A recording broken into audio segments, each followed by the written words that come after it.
Here we go. Yo. Yeah, I feel like one of them ones, man. Yo, why is Kimba still in the starting lineup? I don't know why him or Fournier is. I would have preferred to see like Quickly and Grimes in the starting lineup, and maybe they bench Kimba and then bring Fournier off the bench with the second unit and have him eat against those guys because obviously, playing against starters is just you don't show up. Yo, honestly, I don't even think Kimba even fits with the bench. He's just, it's not a good fit. That's why I say you bench Kimba and you bring Fournier in with the second unit. The entire starting five just looks so slow. Yeah, they should start Quickly in Grimes with RJ and them, and bench Kimba all together again, and just have Fournier come off the bench and maybe give Deuce some minutes. The thing is for me, give Cam some minutes actually. Yeah. I don't understand why we haven't played Cam. It's just really annoying. But it shouldn't be surprising though. It shouldn't be surprising. I'm not surprised that they haven't played Cam yet. I mean, I wasn't expecting him to play really anytime soon, to be honest with you.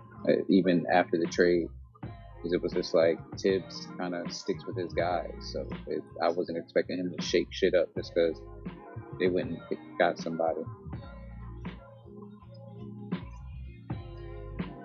It felt like a move that they made, kind of without Tibbs. Yeah, because it seems like the fit is just off. But it's hard to judge the starting lineup with Kimba there. That we got to get some sort of other point guard in, and then judge it even with Evan in the starting lineup, because I feel like everyone's off, really, because of Kimba, man. Kimba doesn't set anyone up really. Yeah, he's not one of those point guards. But yeah, even though like he's just there, like he's just he doesn't have the pop, he doesn't have the pep in his step, and then when he's not hitting shots, he does nothing for the team. He's getting Fitbit steps. That's all he's doing out there. They're getting cardio, staying in shape.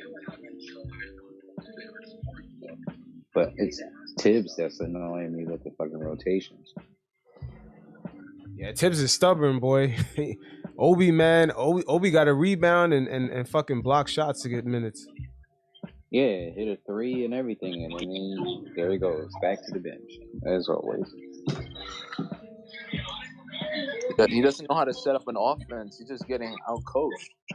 And Burks just looks cooked out there. Like, I don't know what happened to him, but it's just like Burks just don't even seem like the same guy anymore. Yo, because he's playing off position, man. He's not meant to be a starter to set guys up.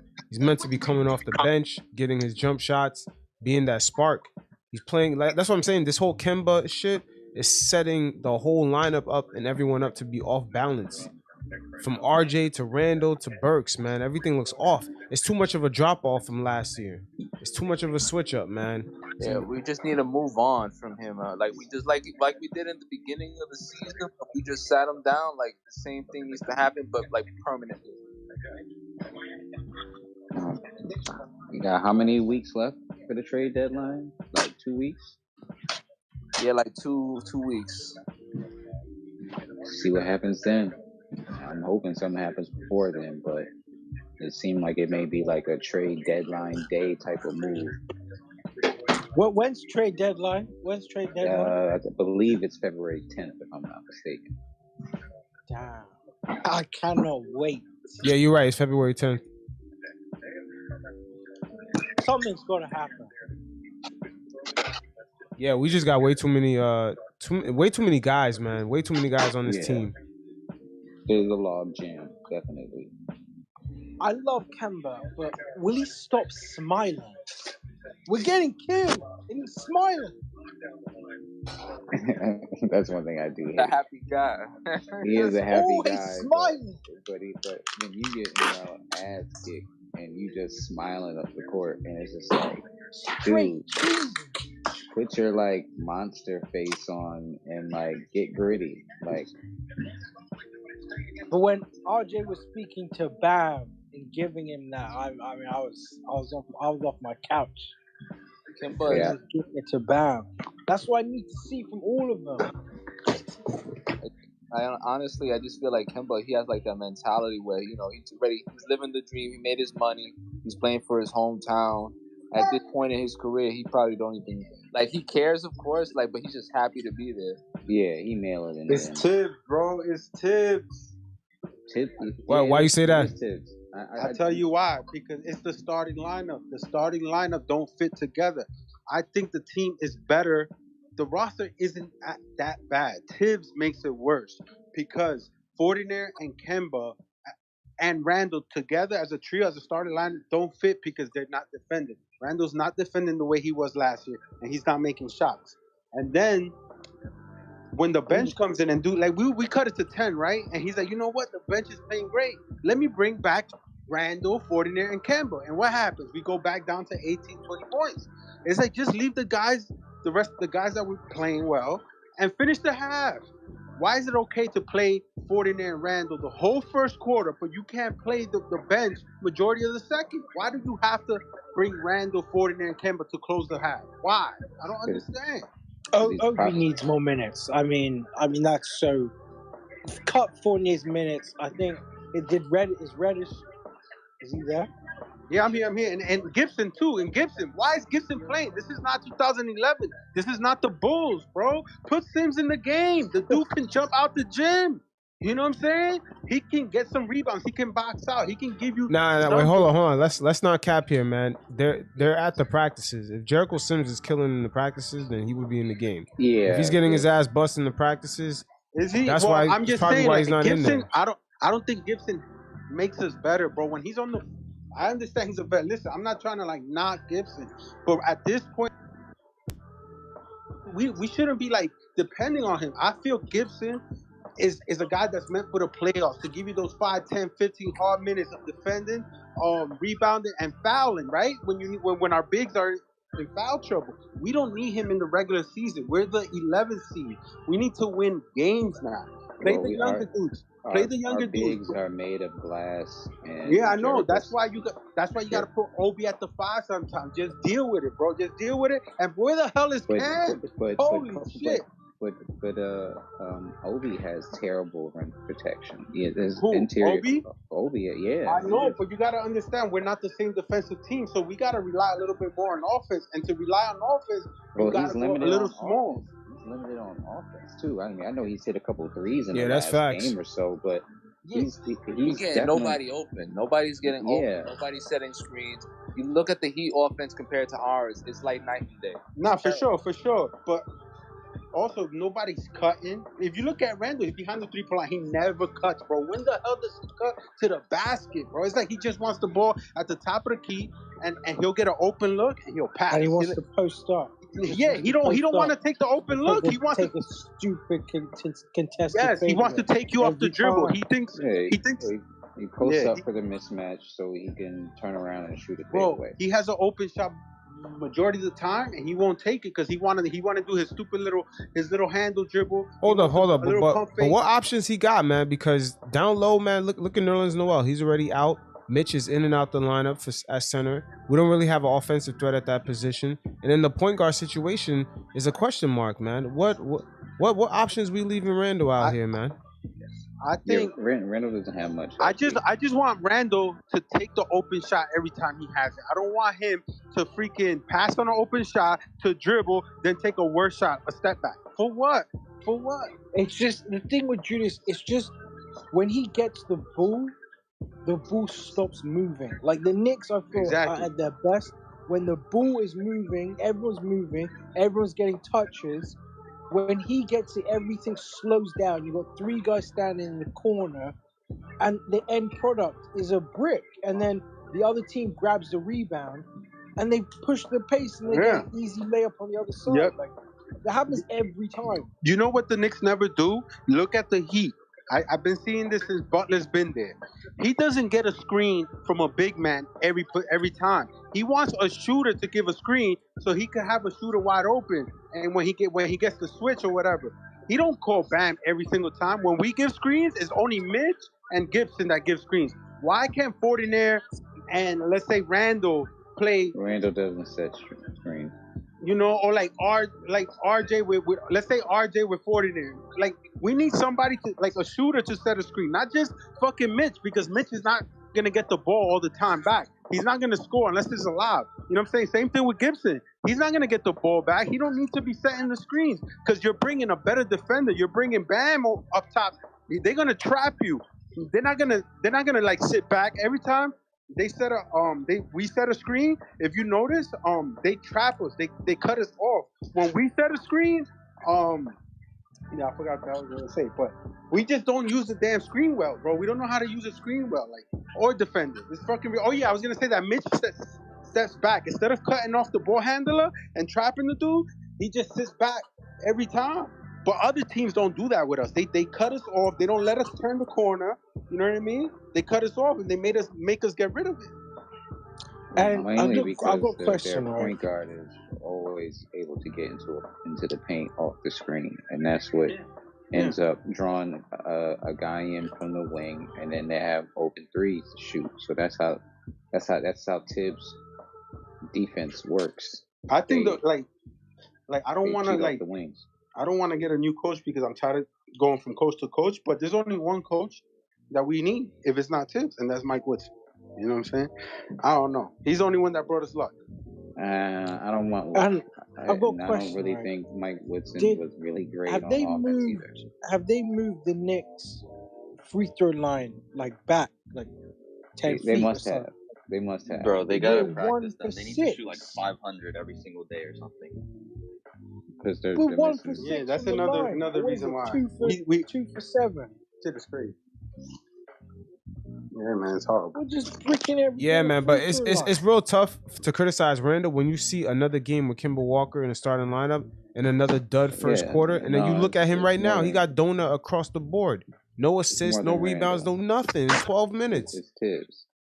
Yo, but exactly, it's Tibbs. But that's why the starting lineup has to change. I would rather see Ford in there as like a 6-man. He can score with the second unit. He don't defend as well. It's not his fault. Yeah, but what about Kemba? You think Kimba's defending?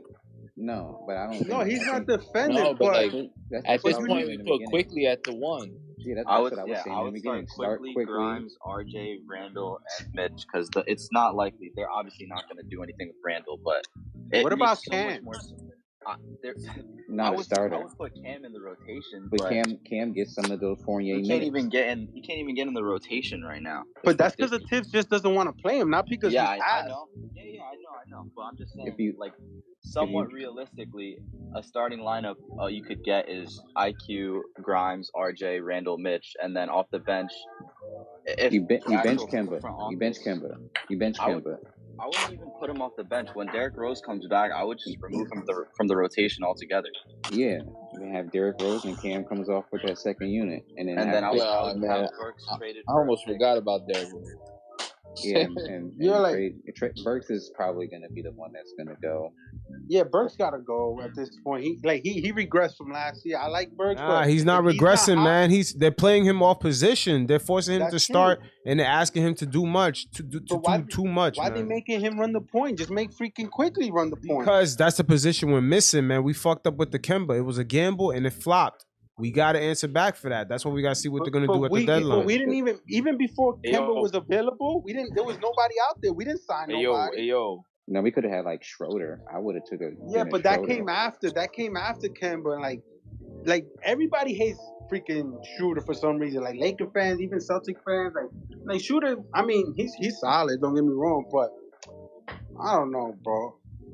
If it wasn't Kemba, okay, let's say it was Schroeder. There was nobody out there. I feel like we should have went after Lowry, just like a 1-year deal. One-year deal. Man, they tampered with Lowry. That deal was done before it was done. Yeah, true. So the perfect person that we needed, obviously, was Chris Paul, but he was not coming. He would have changed us. But I think the game's coming back. But also at the time, Chris Paul, he was very prone to injuries. Mad people thought he would get hurt. Nobody thought he would last this long. I don't know. We just need somebody that's better than Randall, because we can't have Randall being the best player anymore. It just can't happen. I mean, that wasn't that wasn't the plan for him to be the best player. He just ended up having a really just good happened. season last year. Is that the reason why we drafted Obi? Because we thought that like we was gonna get rid of Randall or something? Yeah. That was the plan. We didn't to trade expect Randall Julius for a to go. superstar. So how we draft Obi and we don't want to play him? Just like Randall's not playing great this year. So why is Obi not playing? I don't understand. It's Tibbs, bro. Obi should be playing more minutes. Like what? Even like he should be playing. All right, defender I'll say would this. admit that Obi should. No one's saying Obi should start. No one's saying Obi should play 30 minutes a game. But he should get more than 10. Play more minutes. Yeah, he should get more than 10. I don't think he should play over Randall because he's not better than Julius Randle. It's clear. He's not.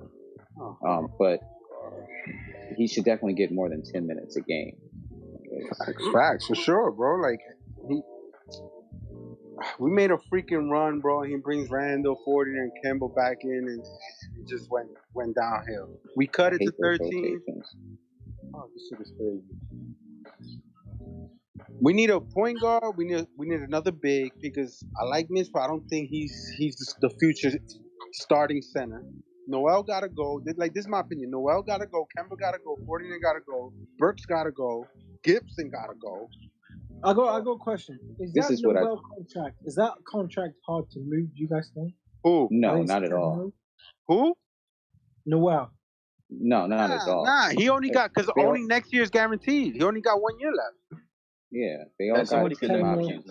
Everybody got team options. They all got team friends. Yeah, they all got team options. It's not like a negative asset where you have to give a pick or anything. Some team could use them. Some team could use them. We just need to go with the youth at this point. We're not who we thought we were. So let me ask y'all this. Let me ask y'all this. Instead of getting rid of Mitchell Robinson, what about having a backup that's like a stretch 5? Yeah, like for who though? Like I would love a stretch 5. Like what about a Muscala? Somebody of that sort. I see how much the price of a Daniel Tice, like a Mo Bamba.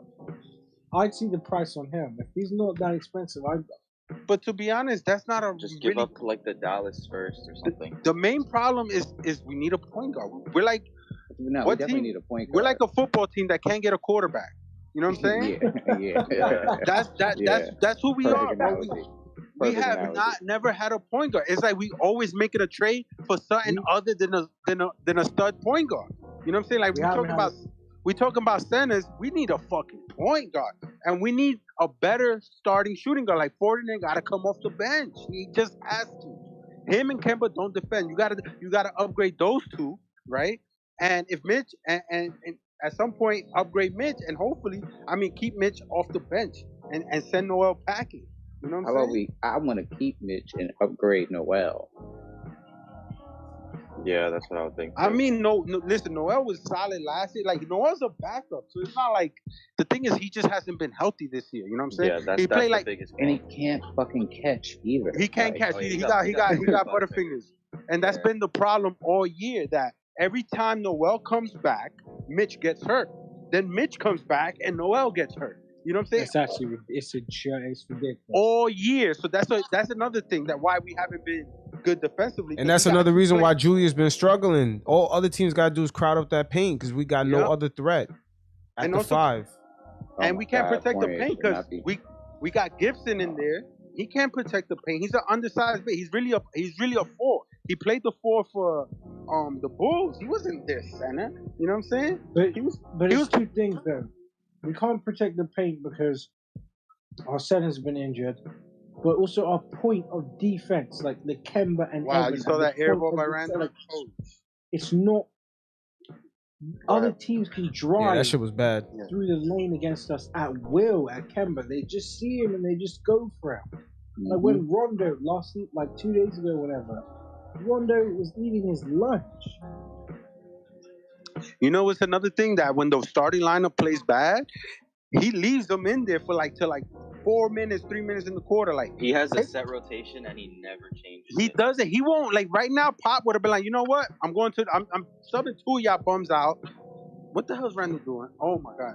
He'll sub somebody out. He will leave Randall and Fortinaire almost the whole first quarter every freaking game, right? And then when whoever's replacing them will play like 5 minutes in the second. Yeah, the 7-minute mark, and all the starters start.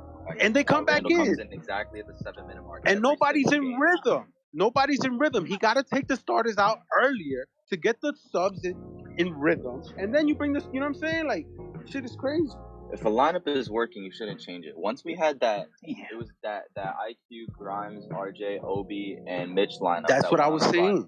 They played like 1 minute, then the Heat called a timeout, and then they took them, and then they put in Randall and Kemba back. That's what I said earlier. And then the lead just ballooned back to what it was before. Yeah, from 10 to 18. That's exactly what I said earlier. He should have just let them finish the quarter. It's the second quarter. Let me switch it up real quick. Let me say something positive, right? Something for us to be hopeful about. Once you get some talent around this RJ kid, I'm telling you, man, the sky's the limit for him. He is such a good player. Like once he plays with actual talent.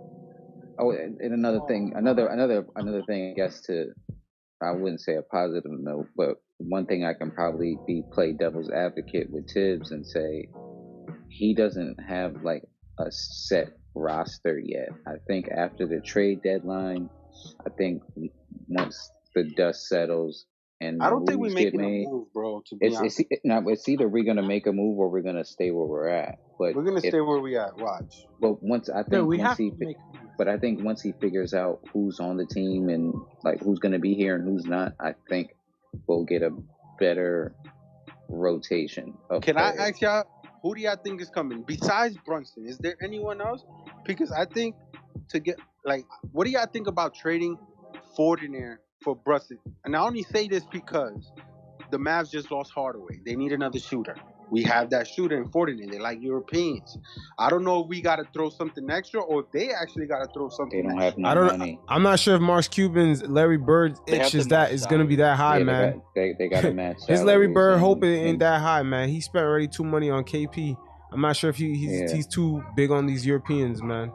He's stressing. He's making $31 million. Luka's got the super max. Luka just signed his extension. Hardaway has a pretty big contract too. Tim Hardaway, he's making 20 plus. They gave Reggie the bag. What about Burks then? What about Burks? Nah, wait, hold on. Let's not give up.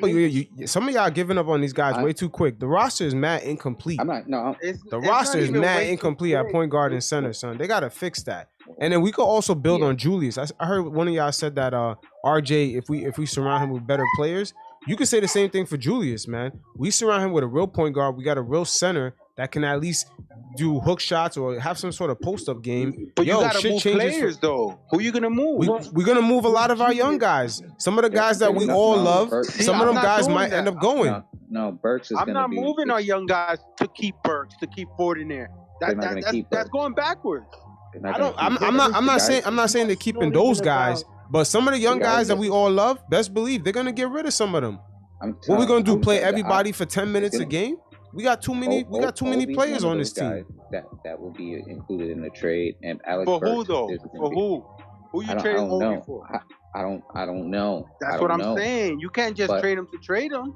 It gotta be. You gotta get a stud back. We're not gonna get no stud back. First of all, we're gonna get something that we need, man. We're not getting no stud for none of these guys. We're gonna get shit that we need. If they're gonna make a move, Obi is probably gonna be involved in them trade talks. I hear that. What, like a Fox or something? Obi and Quickly. Best believe they're gonna involve Quickly in them trade talks too. I'm talking about no superstar. Like I'm just saying in general.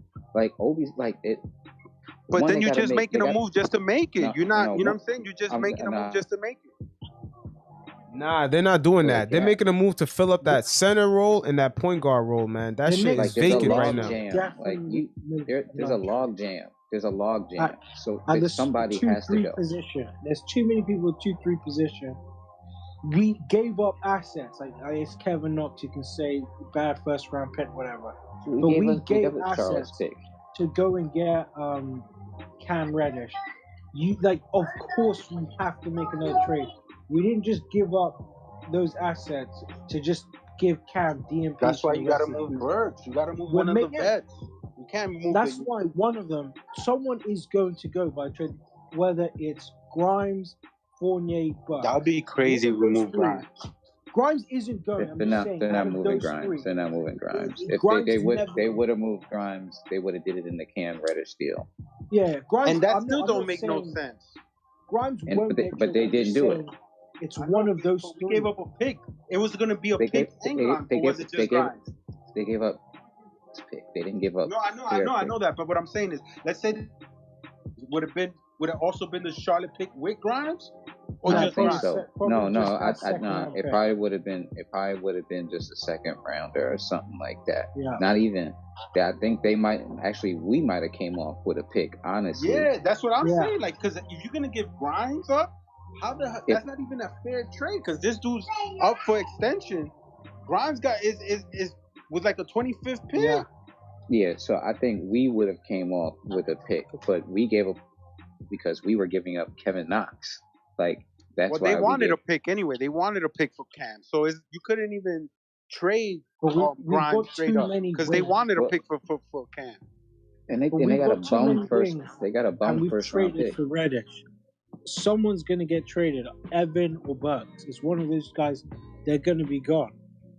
Burks has the more tradable contract, and he's one of those guys that, and Fournier would be, you could get him, but then he's on 2 more years. How much is Brunson making? I don't know what Brunson is making currently.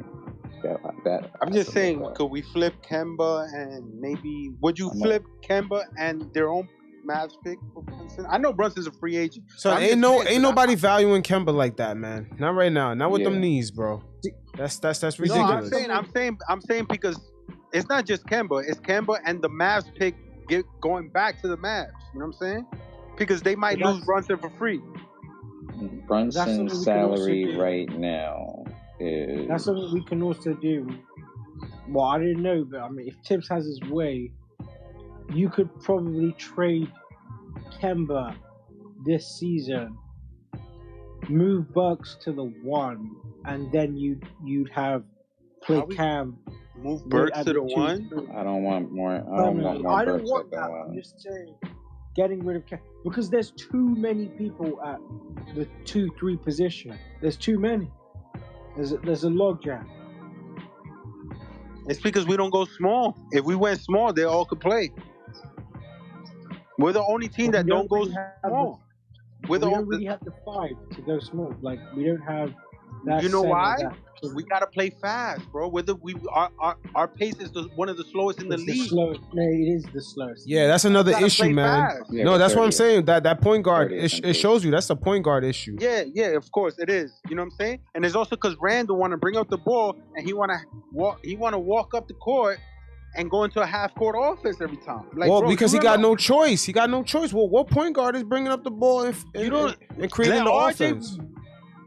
Bring it up, like you inbounded the ball, throw it to half-court and push. You know what I'm saying? What was the last game we lost? Oh, when RJ missed a 3. Who was that against? I mean, everybody else has to run with them, though. That's for sure. But what was that last game we lost when RJ missed that 3? I think it was against Cleveland. All right. Against Cleveland. Remember, the time was might have been. I'm not sure. Right? Randall had the ball. He had his dude backtracking in transition, and he decided to slow it down.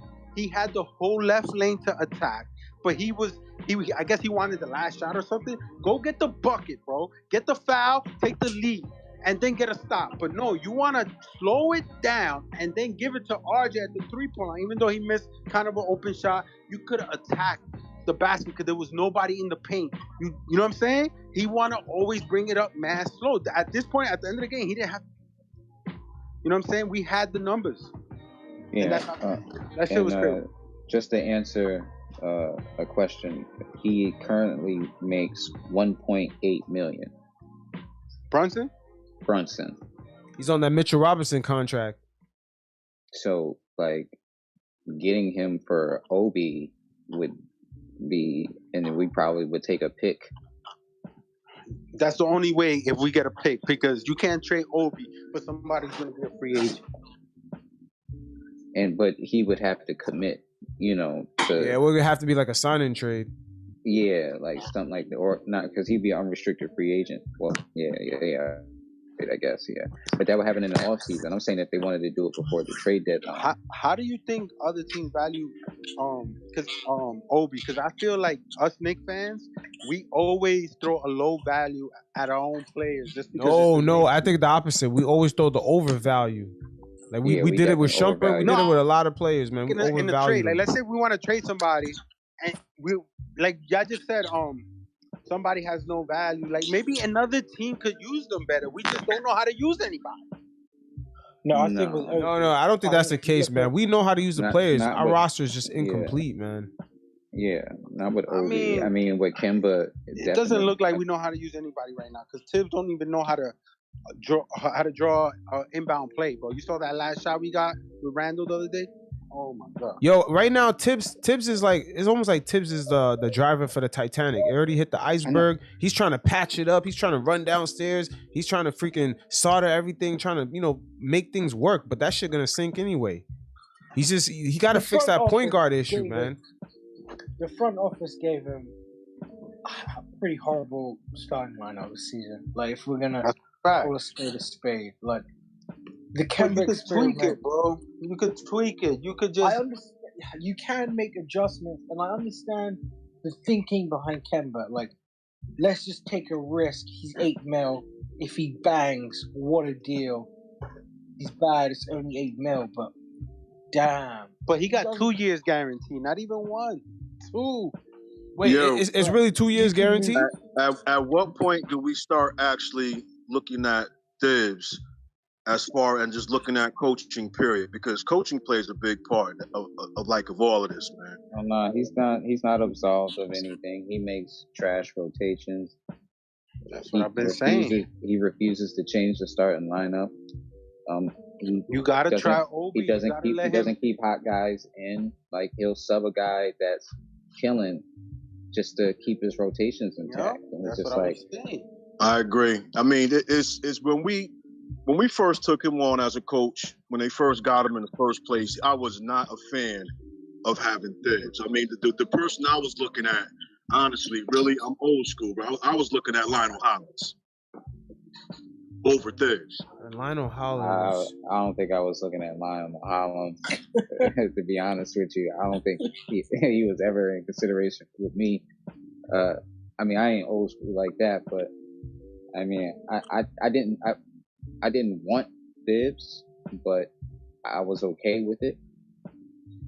I forgot who else was available at the time. The pickings were kind of slim. Oh, okay. I see why he went with Lionel. He thought Lionel Hollins. I see why. I think I wanted Kenny Atkinson because I liked what he did in Brooklyn. Yo, you was thinking about the Memphis Grizzly type teams with Lionel Hollins. Them scrappy Zach Randolph days. Hawks type teams with Lionel Hollins. Yo, can I say something real quick? Yo, we're down 26, right? We're down 13 at half. The starting lineup is still in the game. Why? I just want to know why. Because it's what Tibbs does. Yo, he wants them to fight through it and figure it out. That's the oh my god. Yeah, I don't know why Kemba's in the game, to be honest with you. Why Randall's in the game? I don't care anybody. Why they all in the game? The only person that should be in the game is Archie. And then you bring Grimes in, deal with Burks, IQ, and I would like Obi, but I guess Gibson is gonna take Obi's minutes. How is Gibson taking Cam's and Obi's minutes? Man? That shit is crazy. Nah, not really, because Tib, he been doing that the whole year, bro. Gibson been taking them minutes the whole year because he actually rebounds and protects the rim. He's putting them old school Kurt Thomas type minutes out there, man. I get it, Duncan. Yo, but I feel. I don't know. I don't even know what to say. I have a question. Do you guys know anyone that saw this type of season coming? Like, was there anyone that watched last? None of us saw this shit coming. It was 5-1. Not like this. Yeah, not like this. But I kind of seen it coming after I saw that Kemba interview with Zach Lowe, where he was kind of dodging questions about his knee. I was like, whoa, because OKC didn't even print him out a jersey. and they got rid of him. Guys, after the I was like, playoffs, damn. Well, even last the initial press conference when he was like, ask Tibbs if I'm playing back to backs. Yeah, I remember that. That was cool. I'm like, really? Ask Tibbs? But yo, so after the playoffs, you didn't really get. You're like, nah, next year. It wasn't this is concerning. I think I don't know if anybody brought this up earlier, but I think part of the problem is Evan Fournier. To be honest with you, I don't care about his 41-point game in Boston. I don't. He's so inconsistent, and to me, I don't understand why Tibbs won't take him out of the starting lineup and try somebody else. Because he thinks he's a star. Tibbs thinks Fournier and Randall are a 1-2 punch. He thinks those are top two guns, or top two players. I can't imagine that. When has Fournier ever been? You know what I mean? Like not even a 2. Even in Orlando, he wasn't a like a second option legitimately. Yeah, he averaged 20 points in Orlando. He got traded. How much? That team was trash. He got traded for 2 second-round picks, right? No, and only the Knicks. I can't believe that. Only the Knicks offered $74 million, even though the fourth year isn't guaranteed. After he got traded for 2 second-round picks, and I think we should have went after him. He would have definitely helped us in the playoffs because Bullock couldn't score on Trae Young for his life. He had 0 points game 1, I think, which is crazy. You know what I'm saying? And I don't even think we're worse because we don't got Bullock and fucking Peyton. Like, come on. That's not why. It's just the fact that Tibbs is doing something wrong, and certain players just can't make shots. Well, no. The simple reason is I don't like digging Julius, but last season he was 24, 11, and 6. Yes. This season he's like 17, 10, and 4. Something's up with him. And something's got to be up with him. Like what? He's shooting like 45%. Who, Randall? Yeah, there's a major drop off. There's definitely a major drop off. You know what it is? He's playing more like his head. He's playing more like year 1 Knicks. Exactly, he last is. Season, Randall is shot not New York, man. You know what it Randall is? is simply not built for New York, man. Listen, the New York jersey is the heaviest in all the sports. Heaviest jersey. Julius Damn, even heavier than the Philly jersey? Yes. Them Philly motherfuckers is crazy. Man. I think Philly is up there Yes, with their. I think Philly is up there though. Philly, LA, New York. Nah, it's definitely New York. New York jersey is made out of leather, man. They say the New York jersey is made out of leather because it's heavy. I think teams want to beat New York, not necessarily the Knicks. They want to beat the city, New York, more than anything. You understand what I'm saying? If that makes sense. But the Knicks are New York. It's the same. I know that. But what I'm saying is, it's like a pride thing. It's like street ball. We just busted New York's ass type of shit. You know what I'm saying? Yeah, because like it's the Mecca, right? New York's the Mecca. It's not about There's who's 3 on the Knicks. There's 3 superstars across the bridge, and nobody talks about them. There's 3 superstars across the bridge, but they not. Nobody goes to the games either. Nobody goes to the game, man. Promo code Harden, and you get a free ticket, man. Yo, they're like the New York Islanders. You know what I mean? Come on, man. They're like the New York Islanders. They're not the Brooklyn Nets. No, what I'm saying is Brooklyn Nets. They're really Jersey. Like they're not fucking New York. You know what I'm saying? I don't know, man. Everybody they got an identity issue that franchise, man. They need to find their own identity, man. And also, it's the Garden. It's the MSG effect. Everybody want to turn up, and some teams only come once a year. Like the Western teams, they only come once a year, and they want to turn up that game. And if you turn up, you on Sports Center. You know what I'm saying? Like Trae Young became a movie star off a playoff series. Like we made him. Yeah. I'm surprised we 3-0 against them, but I want to say it's a little. Wait, you shouldn't be surprised. They've been trashed the whole season. No, I know, but I'm saying like you would think they would want to turn up against us, right? But I think it's because they had key guys out every time we played them. You know what I mean? No, it's just trash. No, they're trash. They could be worse this year. They could be a little worse this year. I'm gonna ask, sorry. Should we start tanking? Like, should I even say that? Wow, No. you read my They're mind. not You gonna read do my that. No, mind. no, get out of that rabbit hole, man. Y'all wildin'. That Have you tank shit, seen save the that for mock draft? OKC, I'm man. thinking, but should we just call the season? Should we just is it? Have you is it seen the it? mock draft? Have you seen the top 10 in the mock draft? I heard those rookies, they're not popping. Oh, Yo, man, I you don't don't know, want nothing to man. do with. You don't Yo. want to do nothing with the tank, man. Not this Yo, year. remember I was saying about how we down 26, we were down 13 and a half, and he left the starters in? Look at this tweet that I'm going to read real quick. Tibbs rolled with the starters for 6+ minutes as the Heat went up 26. Kemba, Fournier, RJ, whatever, the starting lineup is a minus 11.5 for 100 possessions on the season. But has the third most, they have the third most minutes of any lineup in the NBA. Yo, that's insane, yo. Yo, That we shit are is Tibbs bad. runs his That is starters. insane, bro. Tibbs run the starters like 30-something minutes apiece. Wait, did you say minus 11 per 100 possessions?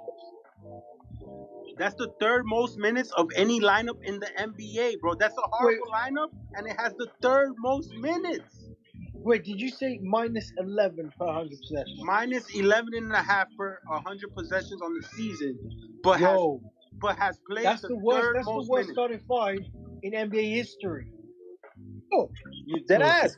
That's what I was saying. We down 13.5, and now we go down 26, and the starters are still in the game. Why? And check this out. He's gonna bring the subs, right? And then he's gonna take them right out to bring the starters because they have to play. They have to play. Nah, but yo, if y'all look at the box score quarter by quarter, you will see the starters are completely fucking up. That first quarter, they only got 18 points. In the third, they only got 12. Like, this shit is bad. Like, I'm telling you, with Kimba on the floor, it just changes the whole squad. Quickly's cooking. I'd love to see more RJ and Obi. They don't play together enough.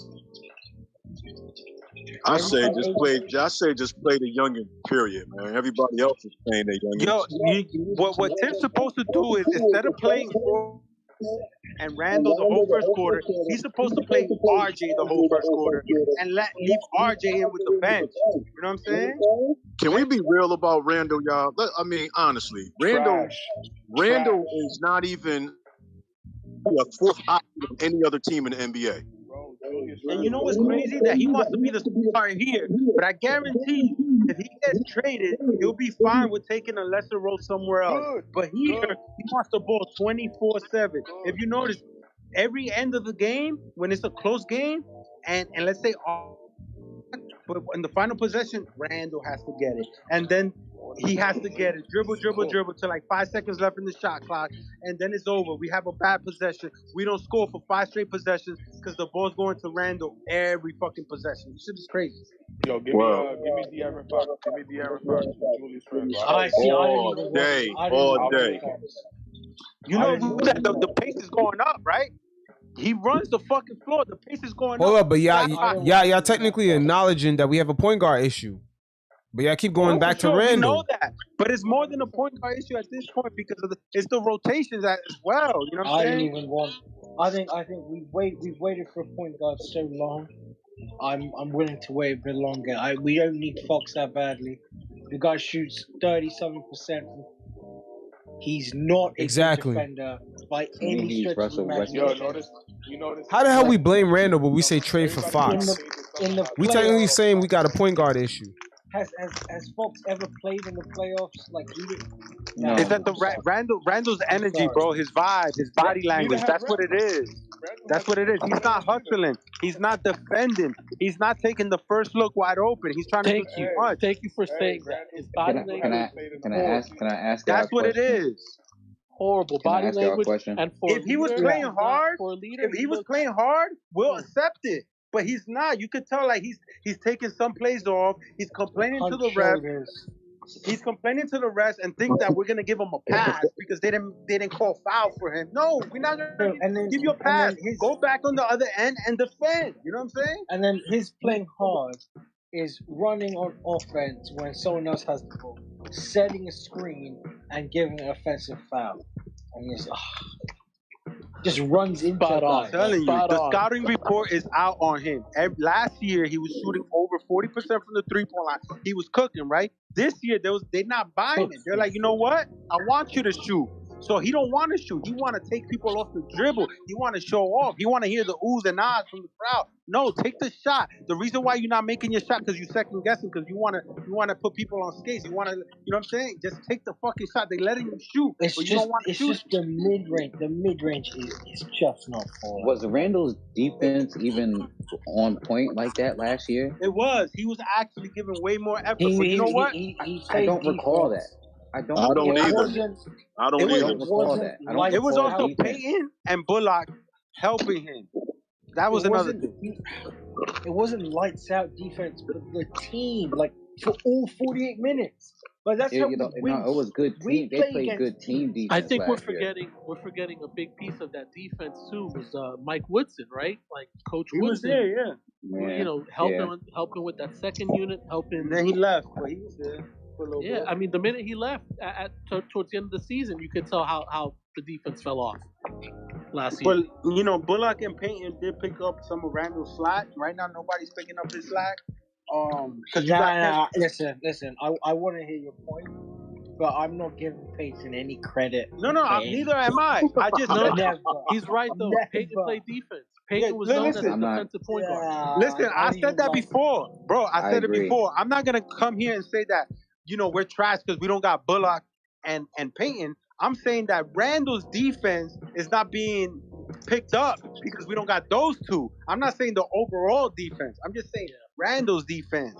You understand? It's a difference. The overall defense been trash. And call me crazy, but I would rather have Bullock's 10 a game or whatever he was getting with us than whatever inconsistent 11 points 48 gives us a game. You just knew what you were going to get from Reggie Bullock. But you don't know what you're going to get from Fournier ever. But in the playoffs, Bullock didn't give us nothing, and that's he just appeared. Completely. He didn't give us nothing, and that's when it mattered most. He gave us. He had 0 points game one, I think. Bro, they hit Trey Young on Bullock, and we didn't even look for Bullock. You know what I'm saying? At least we got to the playoffs. I'm telling you, Fournier is the biggest disappointment. It's because he got to come off the bench. It's horrible. He got to come off the bench, and I bet you it'll be a little better. It's the starting lineup. I agree 100%. We got to put Fournier on the bench. Like he's not the worst. He's not the worst. It's just the fact that as a starter, it's not it because he's not a great defender. Was he even a starter in Orlando? He was. I think he was. Yeah. And Brand. No. He was in Orlando, then Boston. And remember that stat line he put up in Boston? What, 0, 0, 0, 0, and he played how many minutes? Yeah. Jesus Christ. The guy was out there doing a sprint. Yeah, I don't know how he could put that stat line. But Tibbs he's low-key been handicapped because just the politics of it. How are you going to have the second highest earner on the team on the bench? You can't do that. Like, what team dude on TV with a "We Here" T-shirt? Nah, bro. You could do whatever you want as long as you win the damn game. Winning justifies it. But you're right. That's a good point. Winning justifies it, but that's a good point. From the optics, you know, it's just the guy's getting paid. I know that's why they saying. That's why Cam is not playing because they're saying they want to play the guys they signed in the offseason first. It's all politics. Like Kemba Walker, Knicks fans know why Tibbs benched him. Knicks fans know why Tibbs benched him. But when Kemba got benched, you heard the outside NBA basketball world. Oh my God, how the Knicks benching Kemba? You had Kenny Smith saying, no, Kemba Walker, he's way too good to be benched. But the ones that watch the Knicks every game, they knew. It's just there's so much politics for Tibbs right now. I hear that. But you know what? In during that stretch before he got benched, Kemba was getting a lot of blame for the lack of Fournier and Randall's defense. If you watch, Fournier gets beat a lot, right? They call a lot of screens on him. They call a lot of screens on him, and they put him and he gets beat. And then somebody got to come over and help, and then a spot of shooters open on the corner. And then when we start giving up buckets, who gets benched? Kemba. So he takes all the blame because the rest of the guys' defense. Like, I don't know, man. I felt like he took a lot of the blame for Fournier and Randall's lack of defense. They just blamed it on Kemba. I mean, I'm not saying he was great. Hey, Alex Burke is cooked. Get this man off my team, man. Alec Burks is The Knicks. He There regressed goes Obi. too. Burke regressed. I mean, I get it. He's playing out of position, but you can still make a fucking shot, bro. You ain't making shots like last year. Burks is missing Rose. I want to see what happens when D Rose comes back.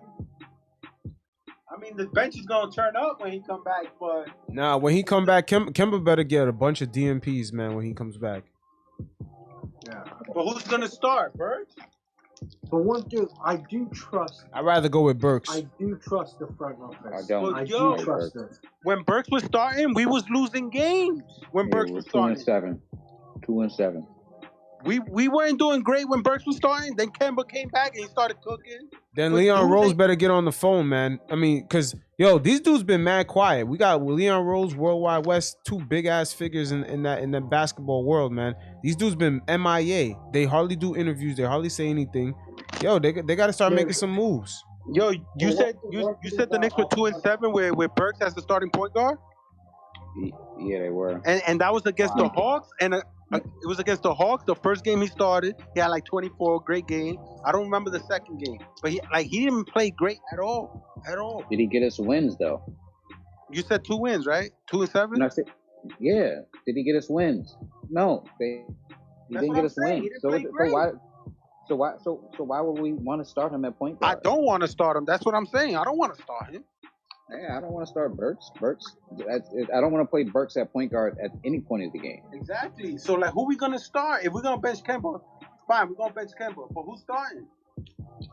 IQ. He's not gonna start IQ. We've been screaming for IQ to start last year over Payton. He ain't do it. He's not gonna do it this year. You know what I'm saying? The only thing is gotta get- IQ is pretty small, man. So on the defensive side, he be getting burned. Yeah, I can see why he wouldn't start IQ last year, but I this was gonna year, say defensive discipline. And I But think do you guys also- trust this front office? Oh shit, they got Killer Cam on the court. Oh wow. Do you guys When trust we this front down office? 30 now? yeah. Me personally, I've got a lot of faith in this front office. I know Fournier trade, but it's sort.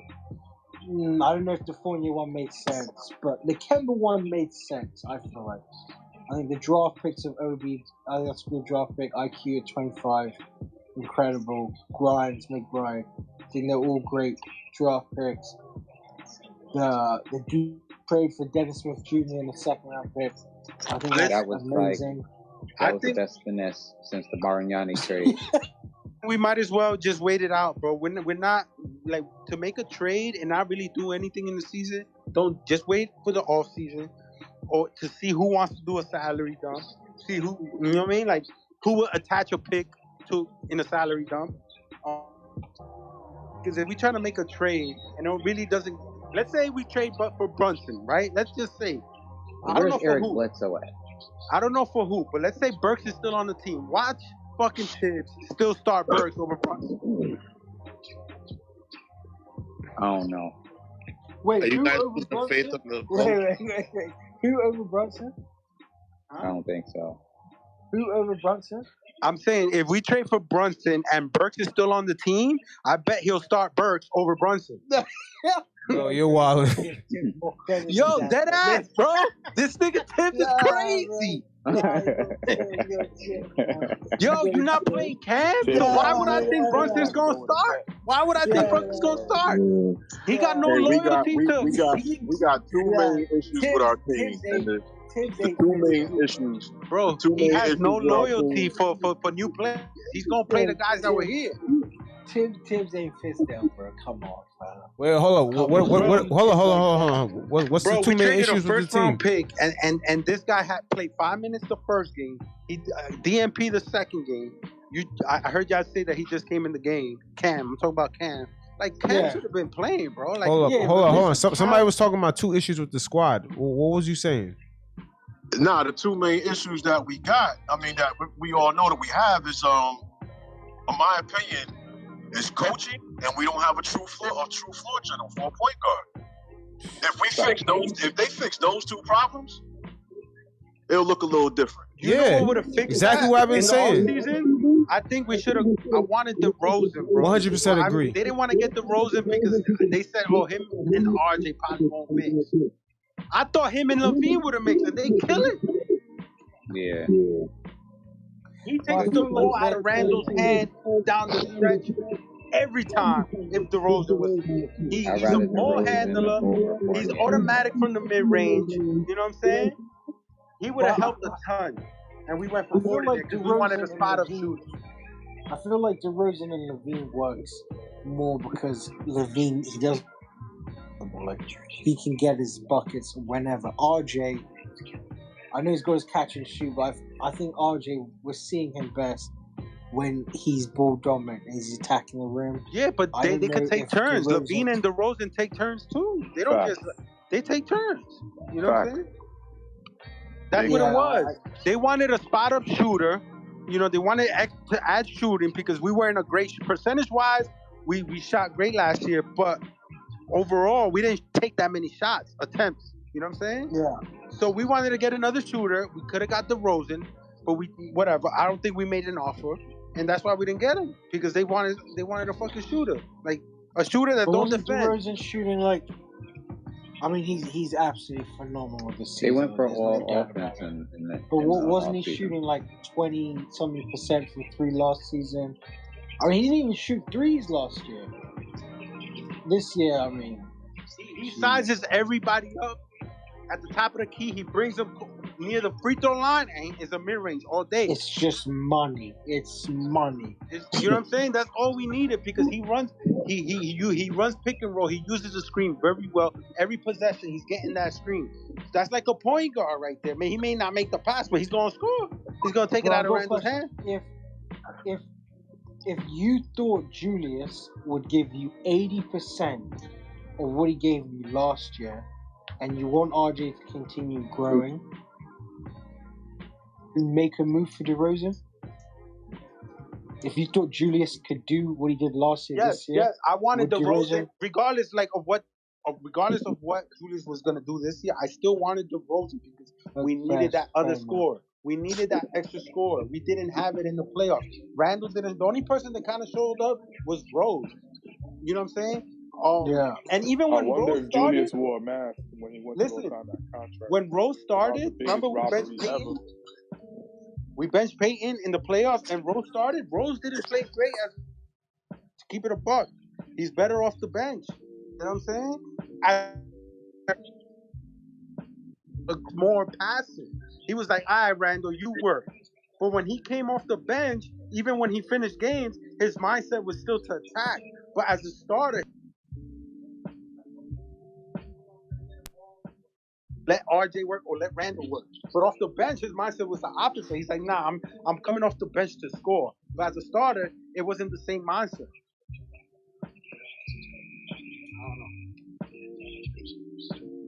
All I want to know is if Julius Randle wore a mask when he went to go sign that contract, because that was a robbery right there. Nah, I mean, I don't even think it's all that. I just think at the end of the day, Julius signed that contract, but he didn't know that, the mistake really falls on Leon Rose and World Wide West. The offseason moves, they're not working out. That's all it is. I mean, I think any one of us would have signed that contract knowing that nobody else in the NBA was going to give us that money. Julius knew that nobody else in the NBA was going to give him that money. So why not? I disagree. Listen, he was third team. Who else was going to give Julius that money? He was second team. He was third all team, bro. He made third all team. No, you know second team. Second all team. Bench Fournier and start. Wait, Julius was second. No, it was second team. Julius was second team All Bench NBA. Fournier You and sure? start Obi. Yeah, 100%. Second team All NBA. Wow. And he was Bench Fournier, start Obi. Wow. They're not gonna bench Fournier because Fournier is 18 mil a year. They're not gonna bench 18 mil a year. At this point, bro, we got $100 million. We got $100 million a year of garbage. Bench Fournier. That's a fact. I gotta ask you a question. The whole starting five runs like molasses, bro. There's the only dude who can run up the court. Start him. Just start. I don't give a fuck. Start him. Start him next to Randall.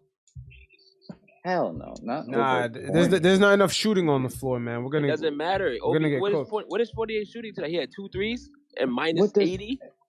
All right. Yeah, but Evan offensively is way better than Obi Obi right now, man. I think Obi can get lightning fast buckets when nobody's watching him because they're worried about other people. Just no, start. That's not what I asked you. I asked you how good do you think Obi is? I think Obi offensively. I think Obi is great offensively when he's not trying to shoot crazy threes. So down the court, running fast break, I think he's excellent. I think he's proving it right now. So what? You think Obi got a mid range? Obi plays better when Rose is on the floor. Do you think Obi has mid range? Rose ain't on the floor right now, bro. No, I'm saying in general, like we missing Rose. That's when Obi looks good. I'm talking about what we're watching right now.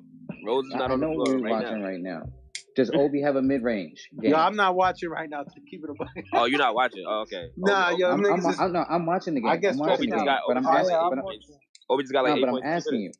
But I'm asking you, does Obi have a mid range game? No, not particularly, no. But that doesn't matter. Wait a minute. Another question. Does he have a post game? No, not particularly. Doesn't matter. I think if he's close enough to the rim, he could post up a little. And now he's hitting threes. When have we seen Obi post somebody up? Hitting threes? Let's be honest.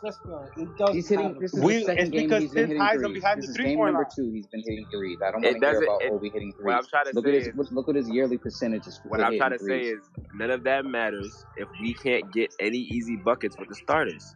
He can out. None of that matters if anybody else doesn't. Yo, Obi's mad predictable, man. If you do it that way, because you just said he has no post game, no mid range, so he becomes kind of predictable, man. Obi's a cutter. Obi's standing out and trying to be a 3-point threat.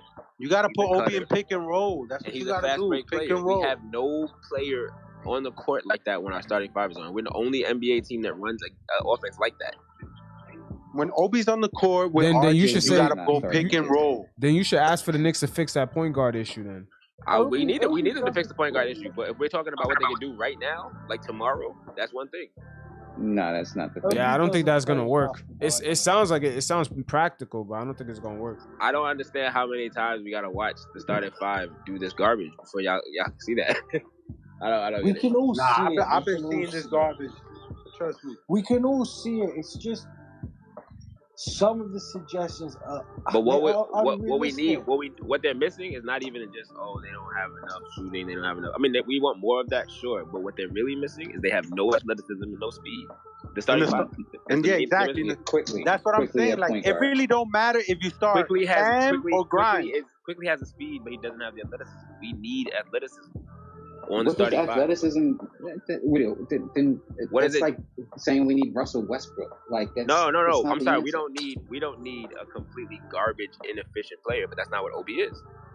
He kind of is an inefficient offensive player. Inefficient? He has. I think is he averaging like 59% from the field this year? How's he? Obi's not the worst. He got he got a not just on lobs. It's on lobs. You can see it. You can see it right now. It's not just on lobs. This is one game. Stop with the seeing it right now because this is just one game sample size. This is not one game. That's what I'm trying to say. He's been doing this most of the season. I watch every game, bro. Whenever Obi gets minutes, with the exception of like the last couple weeks, this is what he does. They're all fast break dunks and lobs. I just said they're cuts, fast break dunks, lobs, second chance points. That's what he gets. But that's what we need that. Then the offense should create more plays for that. You know what I'm saying? How does he create a shot for himself? That's what I'm asking. That's not his game, right? That's not his game. Your starters don't need to be able to do that. That's not his game. You don't gotta force him to shoot if that's not his game. Put him in pick and roll. He doesn't even take mid-range shots. Like he doesn't even take pull-up. I don't think he's told. I think they tell him. You're spending too much time saying what he doesn't do and not what he does do. That's all I'm saying. Like I don't even want him shooting threes. Like he doesn't even take. Like he's either getting he's either getting a fast break. Let's hope he can continue to hit him. What I'm trying to say is. For a corner three, if he see like a great example is Mitch. A great example is Mitch. Like you could say Mitch doesn't have any offensive game, and yet Mitch is extremely efficient. Well, he doesn't really. Mitch has an offensive game more than Obi. Better post-up game than Obi. Mitch has no post-up game whatsoever. Yo, can Obi turn into a Collins? But Mitch has John Collins. I mean, he gets the three right. I guess he could be like that. But I'm not even worried about what he can turn. If he can get if he can hit a mid-range, if he can get like a turnaround mid-range game, yeah. Tibbs won't put him in position to succeed right now. That's the problem. He's not putting him in position to succeed. You're missing a point guard. Obi needs a point guard. He needs to go, or whether it's RJ in pick and roll or a real legit point guard. That's what Obi needs. He can't be standing behind the 3-point line ball watching. So, well, he needs to continue to try and knock down the threes. That's great. But even with as a floor spacer from the 3-point line, he still has value because he's such a good cutter. Like if there's any he's not a consistent 3-point shooter to be a floor spacer. But that's what he does. He spaces the floor. His man doesn't completely leave him. Yes, yeah, they kind of do. They don't completely leave him to double team. They don't. They sit down by at least by the block. They leave him in the corner. How do you think he gets an open corner 3 so often? And increasing our vertical spacing would be very, very useful. That's what Mitch does. I don't know why you said he has a post game. He literally does not have a post game. But he has so much vertical spacing. I did not say that. You putting words in my mouth. I said he has a better post game than Obi. He has no post game whatsoever. When is the last better time in the post post bucket? What are you talking about? He's better in the post than Obi. Obi doesn't even make post buckets. Yeah, that's facts, yo. He's better in the post than Obi, man. He rebounds. That's the reason why he's better. He rebounds. He gets up. You're talking about Obi does none of that. Obi don't rebound like that, man. Obi and Cam Reddish both don't rebound.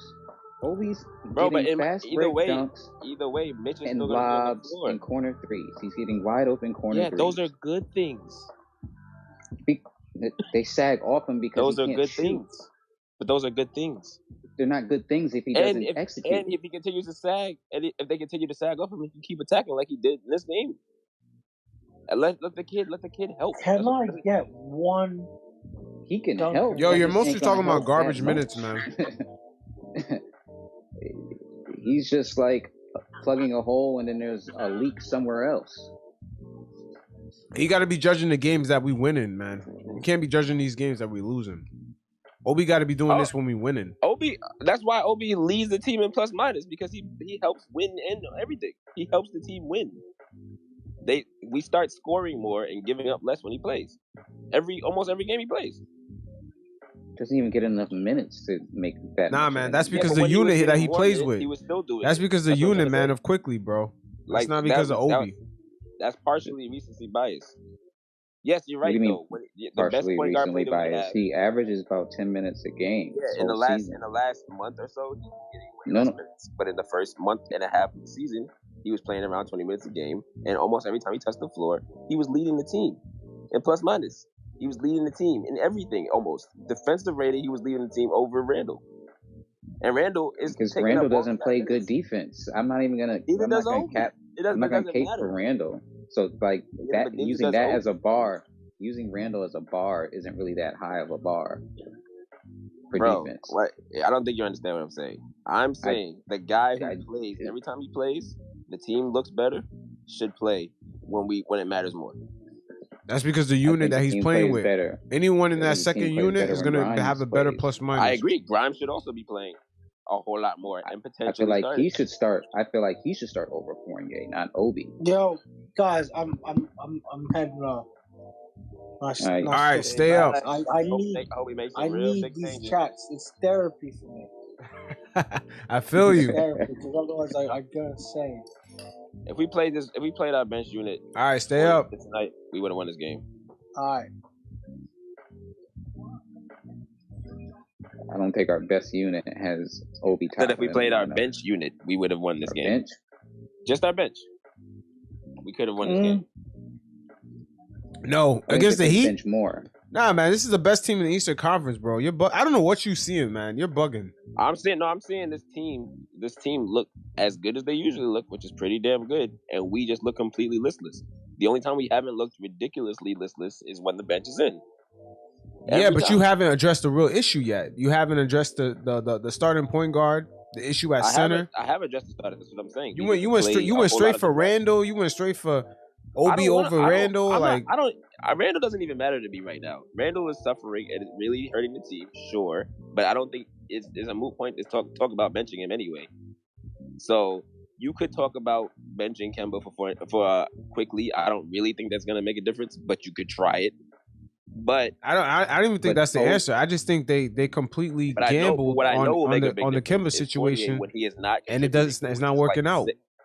Fournier is not contributing like 4 out of 5, 3 out of 5.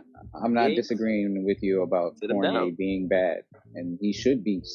I feel like Fournier should come off the bench and play with the second unit, and I feel like he would eat I feel like he would eat in the second unit, but I don't feel like replacing him with Obi would be the answer. I figured Grimes would be a better fit in that spot.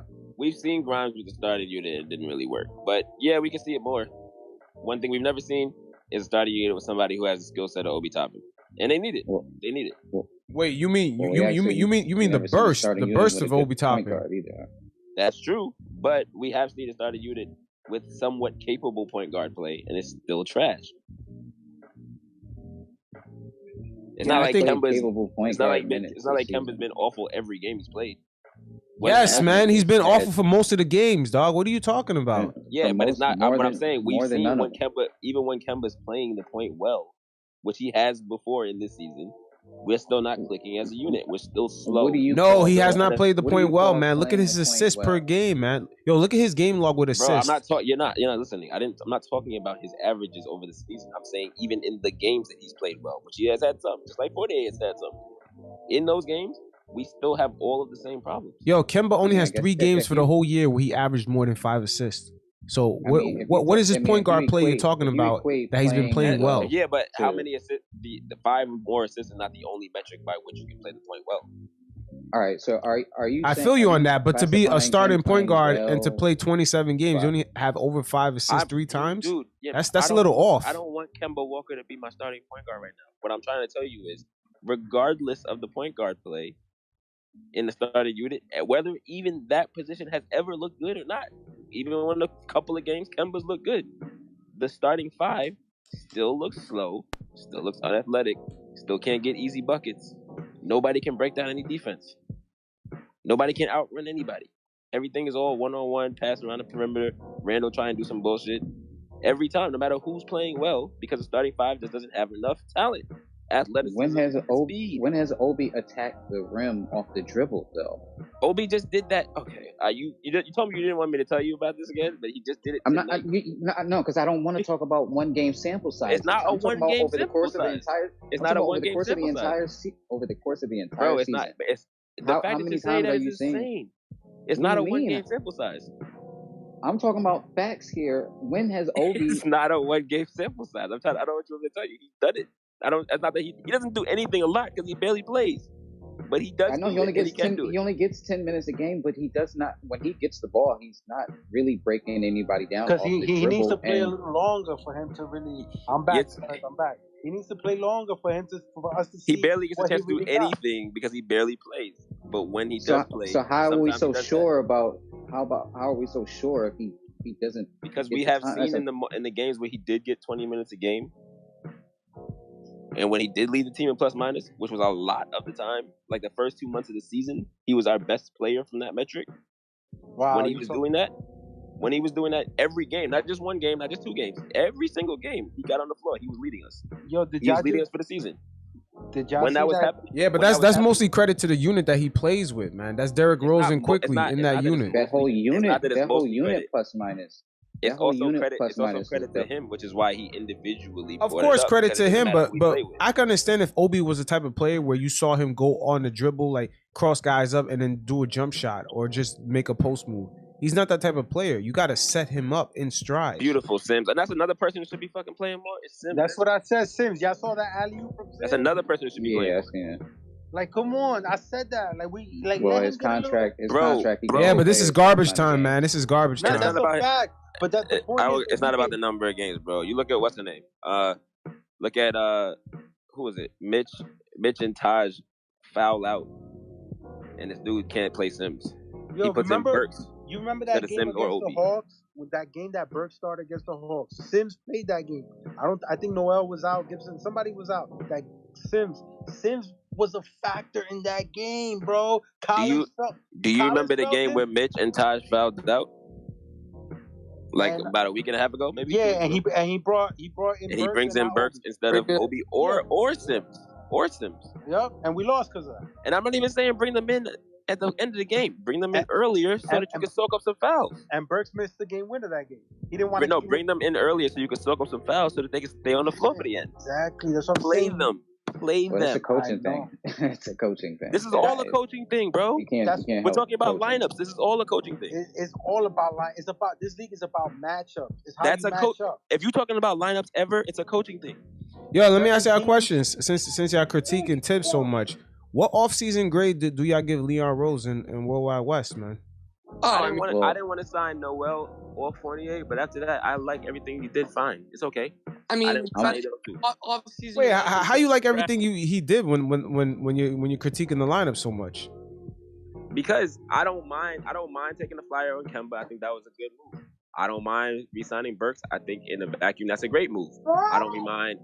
What? Son in the back. Yeah, that's my daughter. My fault. Nah, you good. I thought you were shouting at me saying that about Burks. I thought that was a good move. Burks has been played out of position a lot, but I think that was a good team time. regressed. That's what it was. The team regressed. Randall regressed. But Burks Fournier, regressed. I thought Fournier was a mistake, and I thought Noel was a mistake. And it's not even that Noel plays bad. It's not even that Fournier plays bad. We just didn't need them. That wasn't the best use of our bread. Who should we have gone after realistically? That's interesting. Well, hold on. I want There's questions about whether or not we could have got him, whatever. But I don't think so. They tampered. I think they tampered. I think he was gone. We didn't even offer him anything, apparently.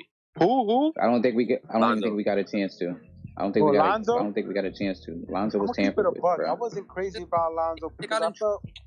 But I wanted Lonzo. But DeMar DeRozan definitely. I thought Lonzo and DeMar DeRozan should have came to us. Hindsight's 20/20, but I just think it wasn't who they needed to go get. It just I think we were in such a good position, and with more draft capital, obviously hit with Grimes. I think we all can agree that our draft, including Sims, all three of our draft picks can be productive players in the NBA. I just think they went a little. We had a fantastic draft.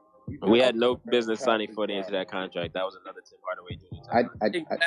I didn't like the number, but I'm not gonna lie and say I was upset at the Fournier. Like I thought we were getting. I think we paid Fournier $4 to $6 million extra yearly. Yeah. I think we overpaid Fournier. We didn't need him. But I thought we were getting Olympic Fournier, so that's why I was a little hyped at that. And then I was hyped about Kemba just off the. How you thought we were getting Olympic Fournier? No team that ever had Fournier had Olympic Fournier. I just seen Olympic. It was recency bias, and it was coming right off the Olympics. That's the thing you hate the most. but what Kemba was, I was just hyped to get off of Alpha Payton. I was so happy to get away from Alpha Payton. Kemba was a good signing. You cannot tell me taking a flyer for $8 million on Kemba was I thought it was a good number. It was a good signing. Like it was a good gamble, but it didn't work. You can never go to Leon Rose and be like, "Oh, Kemba's the reason why you fucked up yourself." That's not true. Nah, definitely. I wouldn't give. You're right. You're right about that. Is great, but at Fournier, I definitely didn't like the number. I don't want to cut anyone off. Get Julius Randle the fuck out of here. Thank you. I don't know. I don't think it's I'm realistic. Actually starting to think he's starting to look like he's somebody who might ask out. Yo, can I ask y'all something? Are we calling James Harden in the summer? No. There's nothing New York about that guy. It's definitely not realistic getting rid of you guys. It's gonna be hard. But he needs to go. We are looking at Harden. I don't even know what we could get for Randall at this point. That was my question. Like, obviously he's got value, but like what is a realistic return package for value? Well, for Randall, at this point, for Randall, we might get McCollum. We might get McCollum. I don't think you're getting Fox. We need to get rid of Randall, Fournier, and Burke. Son, at this point, for Fournier, Sacramento said they ain't trading De'Aaron Fox. At this point, for Randall, we might get McCollum. That's it. We should have drafted Halliburton. Nah, man. Yo, McCollum. What the fuck? A small shooting guard? McCollum makes too much money. McCollum might be the only guy we getting for Randall, bro. Okay, bro, they would never make that move, man. It makes no sense. He don't defend either. It doesn't make no sense. That guy's a small shooting guard that barely plays any defense. You think he gonna fit in with Tibbs? McCollum will play the point. All right, hold on. Didn't he have a collapse long, homeboy? That's what our problem is. McCollum the point. Come on. McCollum will play the point here. That's what he would do. Come on. But see, we need a point guard. We have shooting guards trying to play point. We need We don't need another shooting guard playing point. We need Randall to stop trying to play back. Yeah, bro. Did y'all not see Rose in his first stint here? Y'all want to talk about shooting guards playing point guard? That's what Rose was first year here. I'm glad that he's playing like a man sort of the year coming back, but he's not our starting point guard. He's not. But we still need him back because it's about who closes. It's not about, you know what I'm saying? He'll finish games. We need him out there. People have basically said Derrick Rose before he was injured was like the best player on this team this year. You can't say that he's a six man. He was literally our best player until he got hurt. Yo, but you know what it is? As a starter, I was saying this earlier. He was our best player. As a starter, his mindset. He was not our best player this year. Who was our best player then? Because RJ wasn't. RJ plays better now. You know, only everybody in the media was saying Derrick. Unfortunately, Randall has been our best player. This season? Unfortunately. I mean, maybe statistically you could argue Randall, but with the eye test, I think it was like. No, you should look. No, the eye test. The eye test is what proves it. The eye test is what proves it. Randall is our best player, and we're getting blown out every game. Randall has not led the team in scoring in like a hot minute. Yeah, but he hasn't. But that hasn't been since Rose went out. That's been way after Rose went out. And he still commands the most attention on the floor. But that's why we need Rose. Randall still commands the most attention on the Randall floor. does it all. Like, as much as I hate Randall, bro, there's moments where Randall basically does it all on his team. Like, Rose in the second unit, that's cool, but Rose as a starter didn't really do much of a difference. Like, our starter is the way our starters are constructed. That's what I've been saying. That's what I've been saying. Doesn't know how to play those starters. Like, you put IQ in the starting lineup, he's bad. You put anybody in the starting lineup, they're bad, bro. The plus minus, it shows that time and time again, bro. I think you put Obi in the starting lineup, he was pretty good. The starting lineup is not a one-person issue. It's a I don't know. When Obi started, there was like 3 starters out though. Yeah, I know, and that's what it took to like for this dude to make an adjustment. And then he did the stupidest thing by playing McBride with him when McBride has never played a second with him. Yeah, I mean, start IQ. That's what I'm trying to say. Y'all saying it's that now it's a coaching thing. It's all coaching because it's always been a coaching. I mean, whoever follows me know I talk about Tibbs every day. Bro, this guy started McBride and Obi together. He replaced when Randall was out. He replaced Hobbs Gibson for Alec Burks. Alec Burks played the 5 like a couple nights ago. So I was just talking about that. Dudes were on COVID though. My only bro, it doesn't matter who's on COVID. IQ was playing. He should have been starting. Casey got fired as a coach of the year. He would have had no bench. That's how he looks at it. I understand how he looks at it, but you can't start McBride. You see what he did? No, I feel you. It's Tibbs. That's how he be looking at shit. You know what I'm saying? Tibbs is really. I would I don't know. You think Tibbs is losing the locker room at all? Yeah. Hell yeah. I think so. Yeah. Damn, y'all really believe that? There's no way guys like Quickly and them off the bench are sitting there like just being happy with the minutes. Those are not the guys he's gonna lose the locker room to. He's gonna lose the locker room to the starters. It's gonna be Fournier, Kemba, and Randall. The NBA politics are involved in everything. I mean, all of the bench kids are not gonna lead a revolt. It's gonna be all the starters, and they're already not fucking with. You can look who's and see the coach that's going to replace him? I want Johnny Bryant to be promoted to head coach for that. No, Listen, the only thing I have to say about a coach who replaces him is just give me somebody who will play the kids, bro. Somebody who play the kids. Well, I mean, Tibbs is great. Sounds like you asking for Fizdale. Just give me somebody. No, not Fizdale. I think Mark Jackson need to come out. I don't even think Fizdale played the kids. Fizdale didn't play the kids. Yes, he did, bro. Fizdale just Fizz ain't play the kids. He's right. Fizz did not play the kids. Kevin Knox. He hyped those guys up. He was like, Fizdale just only had kids. Good at it. Tibbs is like a Mark Jackson. He's a guy who came in. He's gonna build the culture. He's gonna get a winning culture. He's gonna get them competitive. He's gonna teach them how to play. But then when you need to take that next step as a team, you got to get that. Tibbs' ceiling is Steve Kerr. Like, I don't know, bro. Go get me some Kenny Atkinson, bro. I'll take I don't know. Tibbs and Mark Jackson, 2 different players, bro. Like, I watch Mark Jackson. Like, he really constructs offenses for each of his players, bro. Like, he literally, like, once he realized he couldn't do nothing with this dude Draymond, he didn't play him. But like Clay, Curry, all those other guys, he literally constructed offense for those guys to get going. Kemba would have been a different player under Mark Jackson. Fournier would have damn straight been a completely different, like, anybody. And that's another thing. That's another thing. We miss Woodson so much, clearly. Yeah, like, come on, bro. Kemba cannot get a groove going with two bigs of clock fans. I say this every day. Obi shouldn't be shooting 3-point shots. I literally say that every time I see Obi shoot a shot. Yes, he's making them now, but bro, he's not Ray Allen. Like takes the threes. If you watch a lot of the offense, how often is Obi just standing in the corner? Because they clog the paint. He like, what is he doing out there? He cannot cut. Obi is standing. You know what? Tibbs has Obi playing like how the Lakers got like wings like Melo and Ellington playing.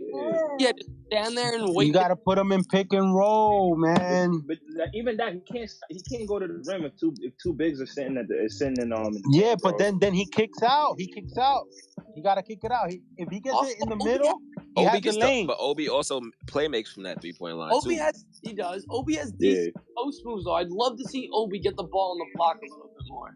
Nobody moves. Everybody ball wise. Y'all don't understand. That's true, bro. The key to this shit right now, if we're gonna stick with this, is unleash the Obi. I've been saying it all the time. Unleash everybody who's not Taj Gibson. Unleash the Obi. Yeah, that too, bro. Why is Gibson? We're down 25 points and we got Taj Gibson running around there. Like we don't know what Taj Gibson is.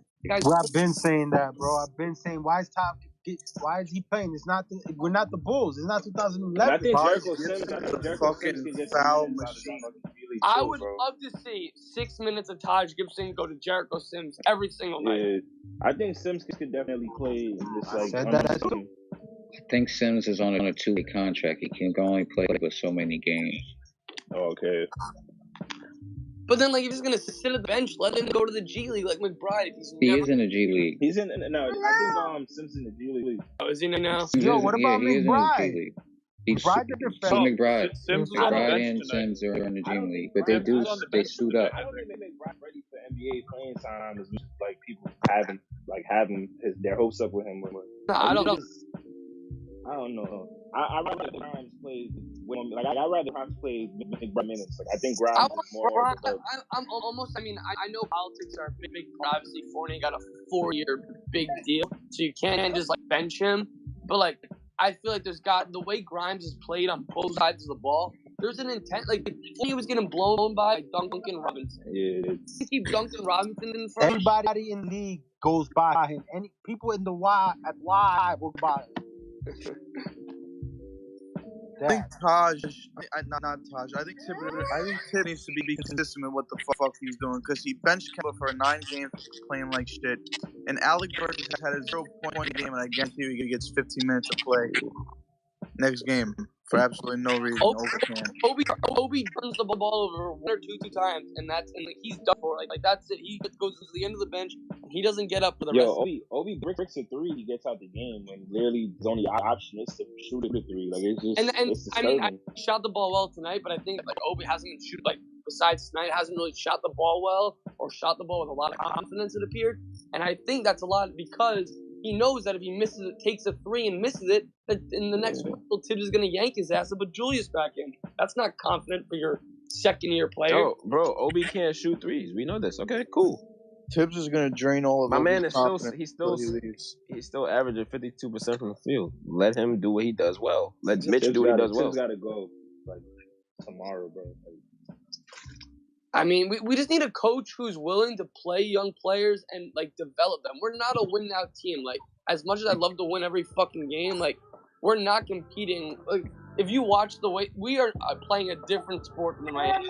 We're not playing as hard as last year. That's the main difference. Yeah, but everyone plays hard when it matters most. If you watch... The Heat are playing a different game than we are. Well, they got a coach that knows how to draw plays. Yeah, but their movement, that's the coach. Who's that I was arguing with, by the way? Whether or not it matters to you, Obi is plus 144 for the season. It doesn't matter to me. He's at the top. He's plus 144. It doesn't matter to me. That means that whenever he's been on the floor, what'd you say? You don't have to tell me that to know that for me to know Obi's playing well. Like I think Obi's doing a good job, bro. When I say he's plus 140, I'm not saying Obi's bad, but I'm just not gonna concede that he's like that much that he's gonna improve something like the starting lineup. He's plus 144. What's up with Obi and Randall lineup? I think Melo and Monk together have a better plus minus than LeBron and. and AD. Yeah, and Does that in the mean that- beginning of the does that mean season, anything? the only reason the Lakers won games is because of Melo. But does that mean that Melo and Monk as a collective is better than LeBron and AD? No one's. But I never said take out our LeBron and our AD. I don't want to sit Julius Randle for. I don't think we have a better option. They can't play together though. I just want to. All I want to do is sit Fournier, who's been a massive disappointment. Just sit So Fournier. you would have Obi and Randle play together. I would. I would. Obi's good play. I think Obi's good play is because he They doesn't played play actually. They the only time they played together, they played great. I'd rather play those two than Gibson and Randle. I'd say I'd start Cam. Obi and Randle played good together offensively, but defensively, you can walk into the paint with them. That's the only thing. You can't walk into the paint on anybody. I mean, when you have Mitch, you can't walk into the paint. Period. One thing. I'm talking about when they play Randle. And I don't want to play together. Obi 4-5. I want to play him. I would rather play him at 3 than 4-5. Fuck that. He can't play the 5 with Randle. Whoever said they got to start Cam, what kind of message does that send to Grimes and Quickly and all these other guys that have been grinding the whole time? They still gonna get their minutes off the bench. Completely different. Nah, there's barely any minutes to go around now. Grimes is an amazing bench player. Grimes is not a starter. Cam You gotta Reddish cut Burks minutes. You gotta cut Burks minutes. I don't think any of our bench players are starters, quote unquote. But that doesn't mean they can't help our starting lineup. Immediate defensive impact. He has fucking Tyler Hero and Rikers Island. Tyler Hero can do shit. Nobody on our bench is a starter, quote unquote. That doesn't mean they can't help our starters. The Knicks starting lineup for the past 10, 15 years, whatever, it's been a bunch of bench players. We never have our starting backcourt is really a bench backcourt. It is all the time, every time. I agree. Every year is a bench. You know what I'm saying? Like the backcourt is always a bench. It's like a bench backcourt. Always, bro. Always. I think Grimes. And you people who thought Fournier was gonna come out being Olympic Fournier is a bench player too. But I don't know. Why did we sign him for that much money when he didn't prove nothing in Boston? It was the Olympics. That's it. It was the Olympics. That's crazy. Yeah, Leon Rose, man, they got to come out and talk about that. Frank Ntilikina looks like a good player in the Olympics. Come on now. I would have kept him. I think last year we can all admit we over. Frank Hive is in the building. Me? Hell no. I'm just saying I would have rather. Frank looks like a good player in the Olympics. That's not what you paid for. Frank looks. Nah. I've seen his stat line. He doesn't look that great. We had our first good year in like a decade. So if they didn't try to, everyone was saying we need scorers and shoot. Yeah, but wanted them or something. Lonzo, but those guys they were gone, so they had to do something, and they overpaid him for someone who clearly. Obviously, vision hindsight's 2020, but Fournier's just not an $80 million player. So, quick question: What does everyone see the Knicks doing at the deadline, realistically? They're either going to make a move or they're not going to do anything at all. Yeah, I feel like they're just going to sit and not do anything at all because you have to look at someone like you didn't want to take on Fournier or Randle. The most guy. I think Randall's gonna. I don't think they're shopping Randall. I think Burks might go. But I think Kemba and Burks might go. We played the worst basketball I've seen him as a Knick, so he's just ain't his trade value. I think our best trade piece is Noel. But Noel can be included. I think Burks can go to a contender. I would trade Noel for like Kendrick Nunn like right now. Doesn't know what's Noel. He said nah. Because, you know why? Because that look crazy. Who is he gonna play for? Who's gonna win? Who's gonna lose minutes? Like, because you still got I Cam. just want that fix. How's Cam gonna play if you bring none? How's Cam? I would start Nunn at the point. We need a point guard, bro. I obviously want fucking DeJounte Murray, but I don't. That's never happened. That's unrealistic. You want DeJounte Murray? Okay, you could just trade every. You could trade every lottery pick we have and get him. Yeah. Fuck it. I want Chris Paul. Would they take Obi for him? And mind you, I would trade every pick we have coming up for the next couple of years for Halliburton. Should have fucking drafted Halliburton. We should have drafted. Listen, we need. But since we didn't, I would trade for him because. If we're gonna, now we can move on. Listen, if we're gonna trade a good amount of picks. Like I think every time we get one of those guys that we should have drafted, they I don't even mind, but I don't think we made a bad decision drafting Obi. I think we made a bad decision with maybe having Tibbs as coach, Or well, when they drafted Obi and then they signed Randall, the guy who plays pretty much the same position as him, to a 4-year max. But that's fine because any other team would still play him 20 minutes. You know how bad the situation with Obi is? Is that Brandon Clark is a guy who suffers and can't get enough minutes, and this dude like gets double the minutes of Obi, and he still doesn't get played enough. And he's playing behind JJJ, who's balling. Like people, you can be balling and still get your rookie minutes. Tibbs, like he doesn't know how to do it. I don't know why. So stubborn. Right. If they're gonna trade all their draft capital, they should just go after Shea Gilgeous-Alexander. I would rather Halliburton because he's not hurt all the fucking time. Halliburton is hurt right now. Yeah, he's not hurt all the time. I would just love DeJounte Murray. I think that would be a. You can't. They're not going to trade DeJounte. Obviously, I know that, but I'm just saying that. Unrealistically, I would just love him. I would also prefer Halliburton because he can shoot better than Shea. Wait, you talking about Alexander? Yeah. I'll take Shai Alexander over Halliburton, whatever his name is, any day of the week. Yeah, but for the price, no, I wouldn't. Yeah, what's the price? What do you mean? Price is going to be heavy on Halliburton. You understand? Too. No, it's not going to be Shea Gilgeous heavy. I mean, no, you're right. Shea Gilgeous, they look at Shea Gilgeous-Alexander like a top 10 point guard in the league, bro. Bro, he's a fucking stud. And Sam Presti's one of the best GMs in the league. You're not going to fleece them on a deal. He knows what he's doing over there. We're going to have to give up the whole farm for him. You got to give up Obi. You got to give up. But like Halliburton, we'd have to give up like half the farm, not whole farm. Nah, what has Halliburton done that you want to give up anything? Like, my man ain't proved shit. He just came in the league and just averaged like 17 points. Come on, dog. Halliburton is like really good, bro. It sounds like you like Halliburton personally. You like him as a player, but it doesn't mean we're going to trade for him. Halliburton's not just side. You gotta look really good. Gotta look at potential. He's not worth 3 picks. Yo, let me ask you a question. Since Halliburton is so nice, why Sacramento still at the bottom of the conference? When was the last time they made the playoffs? They don't know how to run a team, bro. If he's so nice, why they losing all the time? Every time people make that argument, I say the same thing. Devin Booker was nice as fuck. Phoenix was always super trash. Super trash. It doesn't matter. You need more than just one nice dude, bro. You need more than two. Well, they got a real leader on that. Yeah, team, but you're gonna tell me that before Chris Paul got there, Devin Booker wasn't that good? No, he was. He was showing he was that good. Yeah. So don't tell me that Halliburton can't be that good because they losing. Wait, what? Nah, Halliburton has done nothing nowhere near Devin Booker, man. Let's be real about that. Halliburton don't got a Chris Paul, so it don't matter. What Halliburton. That's my point. What I'm saying is, but Halliburton ain't performing like Devin Booker before Devin Booker got Chris Paul. Halliburton next to Chris Paul, they would be winning too. Yes, but you need Chris Paul next to him. If he comes to the Knicks, there's no Chris Paul next to him. That's what I'm saying. You're trying to say we shouldn't have traded for Devin Booker back then? Oh, for KP?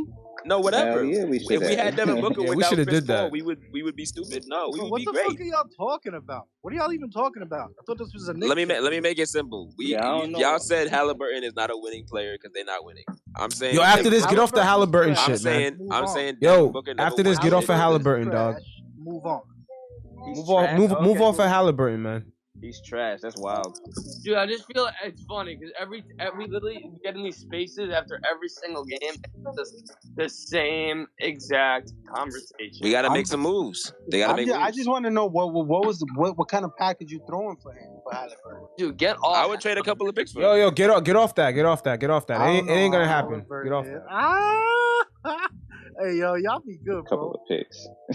He's nicer than y'all think. That's kind of. Where was he at during the draft? Like, did the Knicks pick Halliburton? I mean, they could have picked Halliburton during the draft. No. Hold on. And they took Obi over Halliburton. No, wait, hold on. Nah. You're not telling the full story. The full story is that Halliburton already made a deal with the Kings. Him and his agent already made a deal. So they sabotaged themselves to fall all the way down in the draft to go to Sacramento. It was an inside job. Happened? Yeah, that's exactly what happened. Just make a deal though. Yo, trust me. Most people in the league already know. They've already said it. Halliburton had a deal with the Kings. We had the 8th pick. If we wanted Halliburton, we could take it. No, how you gonna want Halliburton when he don't want to come work out for you? How you gonna want him? We still gonna take it. My man ain't work out for no team but the Kings, man. What are you talking about? He was sabotaging himself just to go to Sacramento, man. That's exactly where he wanted to go. It's my first time ever hearing that. I've never heard that before. I haven't heard yes. I heard yo, that right after draft day. Yo, Halliburton had a deal with the Kings, man. Like, come on. It was mad obvious, man. Isn't that similar to what Curry told the Warriors that he want to come to the Knicks? Mad obvious. Yeah. Well, yeah. I'm not gonna say it was mad obvious, but a lot of people, a lot of insiders in the NBA have said that there was some sort of like wink going on with Sacramento. Curry told the Warriors he wanted to go to the Knicks. The Warriors said okay and drafted him. Yeah, so I don't understand like why. So we no, but let me ask you a question. But there wasn't stories. There wasn't stories of Curry dodging workouts. There wasn't stories of that.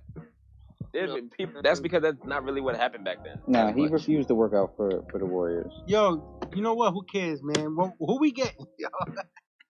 It's not who we got. Yo, no one's available like that. That's the reality. Y'all are crazy if y'all think we're not trading for a point guard. We're trading for a point guard.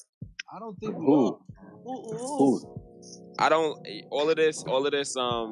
Fox and Halliburton are untouchable. That's smoke screens. They want to trade one of them. I think the only realistic one is maybe Fox. Allegedly, make no mistake. They want to trade Fox. They just realized they can't just act like they want to trade him because they're not going to get enough for him. They want to trade Fox. And allegedly, De'Aaron Fox is not happy in Sacramento. They're like, oh, we want to keep them together. No, you don't. They want to trade him. All right. So what's a realistic package for Fox? What's a realistic package? You said what's a realistic package for Fox? Yeah. They're gonna, assuming they don't take Randall back in the deal, which would be realistic already. Assuming they don't take him back, then we're probably looking at like Quickly. We're probably looking at Quickly, Fournier, a pick. Obi going too. They're gonna clean up, dog. They're gonna clean up. They're gonna want Obi Quickly. Anyone that got potential, Grimes. They're gonna take all of them. So let me ask you: you sure you wouldn't trade Obi Quickly in a pick for him? That wouldn't be a bad move. Yeah, I would do an Obi Quickly and a first rounder. No, let's say it's Fournier, Obi Quickly in a pick. Would you do it? A first or a second? That's not bad. A first or a second? Nah, they're gonna want another first. They're gonna ask for it would have to be a first because Fox was a first. Fournier, Obi Quickly. Fournier does nothing. Fournier, Obi, Fox is better than Quickly, pick. Love IQ. Obi is. I mean, I hate to see him go, but you got to give up good players. And what's Fournier get a year? Fournier's getting 18 million. 18. That's why he needs to go in the trade.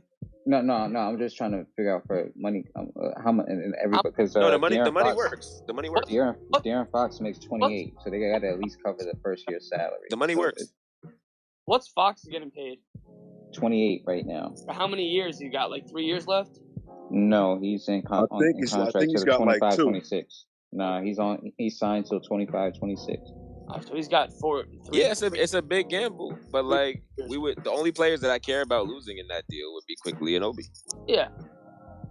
But please take Fournier. Please take Fournier. I have a question. Would you guys do the deal if you instead of Quickly it was Grimes? Because that would make me hesitate. No. Grimes is untouchable. Yeah, I want to keep Grimes.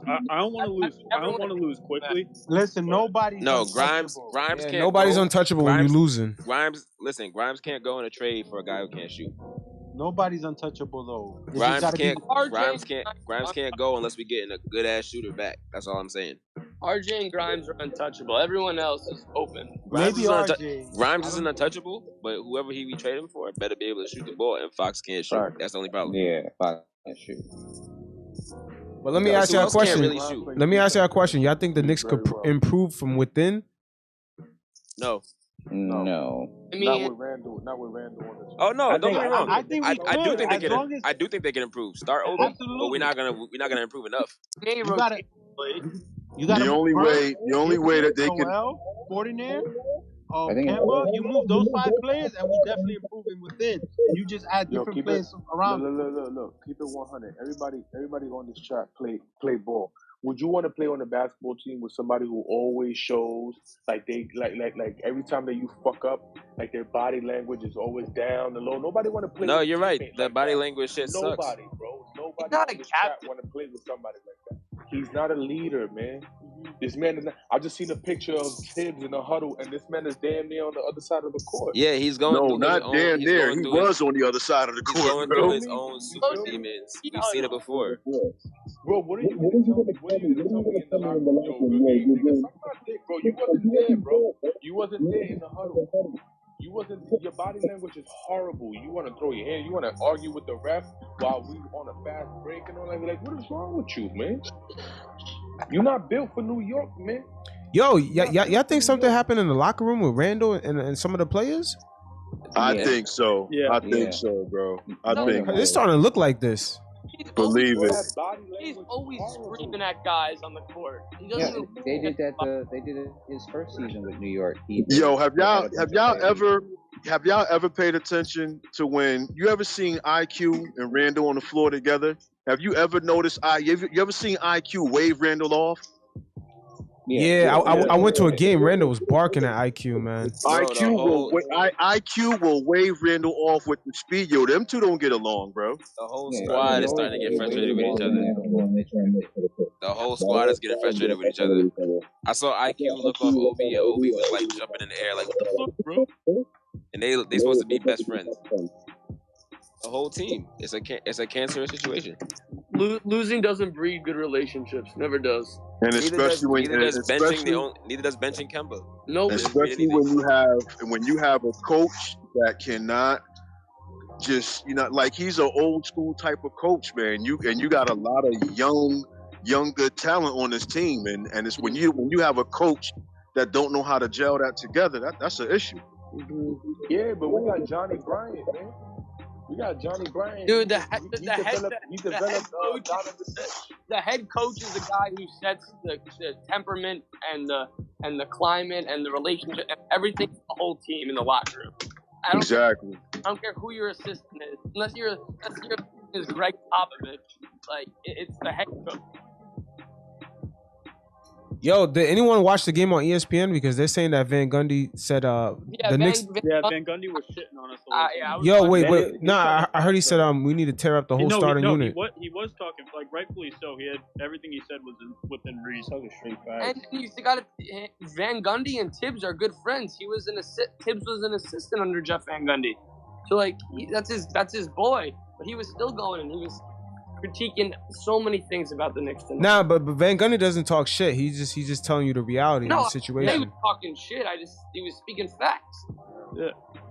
So wait, he said the starting lineup needs to get teared up. Y'all believe that?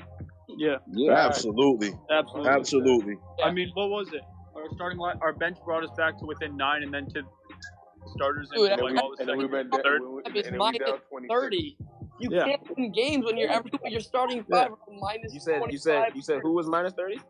I think what was the starting 5? So Julius Randle at some point tonight was minus 34. What was Obi? Minus 34. Tonight. What was Obi tonight? Randle was minus 34. I'm sure Obi was plus. I think Obi was a plus. Yeah, hell yeah. Obi was mad efficient. I'm gonna look. I'll look. Yeah, Obi was plus 20. Who team in plus minus? I'm just curious. Obi. Oh, okay. All right, cool. Obi, Grimes, and Quickly. I think he led the team in plus minus last time too. Grimes was plus 18. Grimes was plus 16. No, Grimes was 18. Sorry. Yo, we could talk about all these players, but Tibbs still gotta fix all the It's Tibbs. Y'all are really killing me, yo. This dude leaves the team in plus minus every night. Play him more. He just plays a fact. That's a fact. It's effort. I'm not saying he shouldn't get more minutes. I'm not saying. I'm just saying he shouldn't get started. I know that Tibbs is also another dickhead, but this is the first time that the Knicks have. We're on pace to win 40 games this season. This is the last time that the Knicks won back-to-back seasons of over 40 games was 2000-2001 season. Yeah, we all read that tweet, bro. You feel me? So it's not necessarily so much Tibbs as what it is the players too. Tibbs is another dickhead, but we got a lot of dickhead players on it's Tibbs. It's Tibbs. He's not putting the guys in position to succeed, bro. I don't think the roster is as bad as they're playing. Tibbs is not matching up, and he keeps guys in too long. Honestly, it's Randall and Tibbs. That's it. Honestly. I mean, Randall's not making his shots. And Fournier being a complete waste of space is really not helping. He shouldn't be starting. He's also a revolving. He's a turnstile. He's a complete waste of space right now, and that's not helping. I'm sick and tired of seeing Fournier try to create off the dribble and take a step back contested through. Yo, do you remember that game where Kemba, for some reason, decides when we have 2 seconds left, he passes the ball to Fournier to create a shot? Yeah. What the fuck? That goes to show you Kemba's IQ right now. But also tell me that's not Tibbs. True. Draw up a play. I blame Tibbs on that. No, didn't Tibbs drop that play? That bad shot. No, I don't. They were trying to get the ball to RJ down on like a back screen, and there was just nothing. Bro, then blame Tibbs for not going over these situations in practice. These are end of game situations. All right. I just don't think Tibbs knows. Like you acting like other teams don't get that done. Other teams get that done. Look at how well coached the Miami Heat looked. I know. This is the last thing I'm gonna say. I just can't. The Knicks are just killing me this last month, but it's just the offensive, like the scheme, man. We're playing like it's the night. I get it. Tibbs is an old school coach, but we have an offense that is like a 1995 NBA style offense, when everyone else is playing. And that's Tibbs. I know. You look at somebody like the Heat. That's exactly what Van Gundy said today. Strus and Gabe Vincent. He said, he said the second unit was very enjoyable to watch. Yeah. They actually shared the ball. It's beautiful to watch, like the Heat and the Warriors. The second unit don't even play that well either. They just hustle. Yeah, and then no, I'm saying Van Gundy said that they were enjoyable to watch because they shared the ball, but he said the first unit is not gelling at all. And they're athletic. Eric Spoelstra just knows how to evolve, man. He just knows how to evolve with the times, man. I got Max Strus and Gabe Vincent is playing like Evan Fournier should be playing. Yeah. That's to say. That says it all for me. I never liked the higher up Tibbs at all. Like I think still remember Tibbs from the Bulls, Minnesota. Establish a culture, but anything past that, he's not good. I wouldn't say to establish the culture because he killed the culture as soon as he got it. Last year Tibbs is like Rex Ryan, bro. Tibbs is like Rex Ryan. He'll never do anything unless you give him the exact roster. The exact roster with the exact players who know what to do. If you had Chris Paul on his team, damn, that's some cold shit to say. I could agree with you.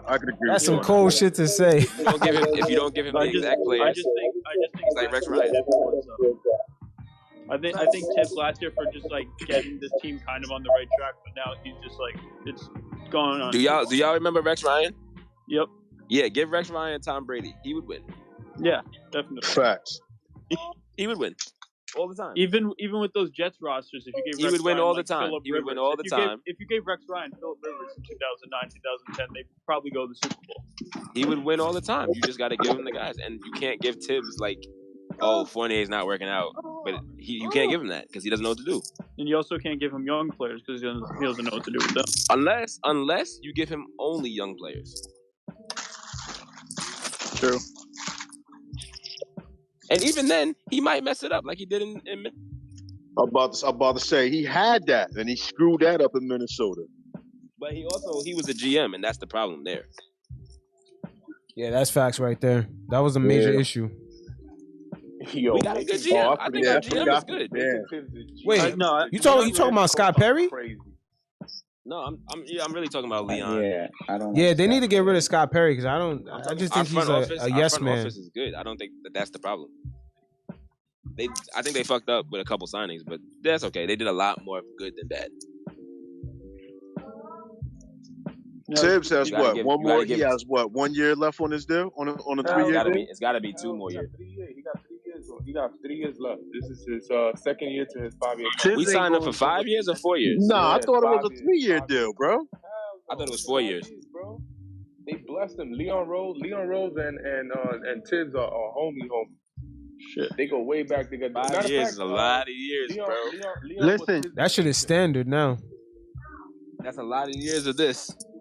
It could get better next year, like with Tibbs. Now we're gonna give him the Derek Fisher package for the last 2 years. Tibbs will get fired at any point? Not the end of the year now. Unfortunately, not. I would say year 4 or 5. Yeah, he would. Yeah, I don't think they're gonna defensive coach or some shit, and then they bring. You know what would take? You know what would save Tibbs though? If we made the Godfather offer for Karl Towns, that would save Tibbs. Nah, Towns don't fuck with him. That's what I heard. I don't know So about that's that. who we need too. We need Towns. He's a beast. Even though some people think he's soft, but he's tough, man. He's tough. Make the Godfather offer for Carl Towns. He'll play him 45 minutes, but he'll actually be good. I'll send Obi a couple of picks. I don't know who else. For Towns? You'll send the whole team for Towns. If you do that, then it makes send the whole town for Towns. Send the whole town for Towns, bro. Yo, but that doesn't do nothing. Bro. I would send Randall. That's what I'm doing. You said you would sell Randall for Towns? Yeah, everybody why would, would bro. Minnesota do? I can't lie, man. The Knicks are good, bro. $5 for a 20 right now. The Knicks are good at keeping shit under wraps. Something is definitely up. I'll give you a 5 for a 20 right now too. Something's definitely up with these guys, man, in the locker room. I'm saying like you gotta throw picks. That's not the whole deal. You obviously gotta add something to it, but that's you start there. Your 5. I give you a very, very clean 5 for a wrinkled 20, bro. I'll give you some shake, bro. I'm giving you shake. So y'all think something is brewing like in the mix like before this trade deadline? Because they about to make a trade. They about to make a trade. Yeah, they got no choice to, man. They got way too many young guys on the bench. Whatever trade y'all think is gonna happen, is it gonna make us better? Yes. At point guard, I think so. It has to. And then here's the it's thing. gonna make us better because it's gonna open up playing time. Yeah, I think that. All right, who is gonna open up playing time for? Who? For everybody that needs everyone. Yeah.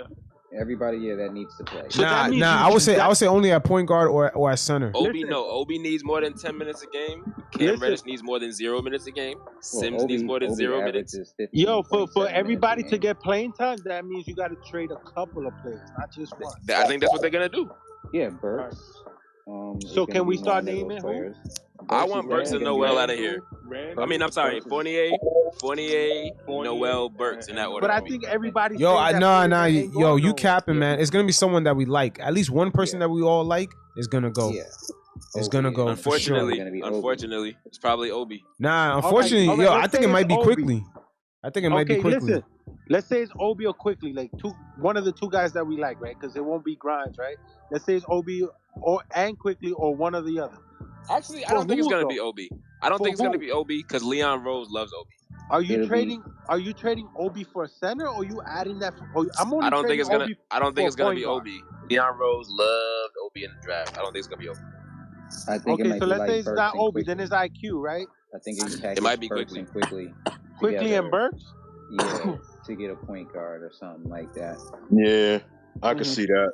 All right, so we keep saying point guard. The only point guards I'm hearing out there is Fox and Brunson. Who else? We have a lot of picks, bro. We didn't make any offers with the picks. We have a lot of picks. But I'm saying, what point guards can we get in the trade? I wanted Hal on the block, but we're not gonna get him. We had to stop talking about him. We're not getting him. But a month ago they said they were open to trading him. Yeah, but the Knicks are not going after him. I don't think the Knicks really are desperate for him. Yeah, and plus they weren't hot on him during the draft either. So let's kill him. Yeah, but so what? Look at it. But now they see him play in the league. He's balling.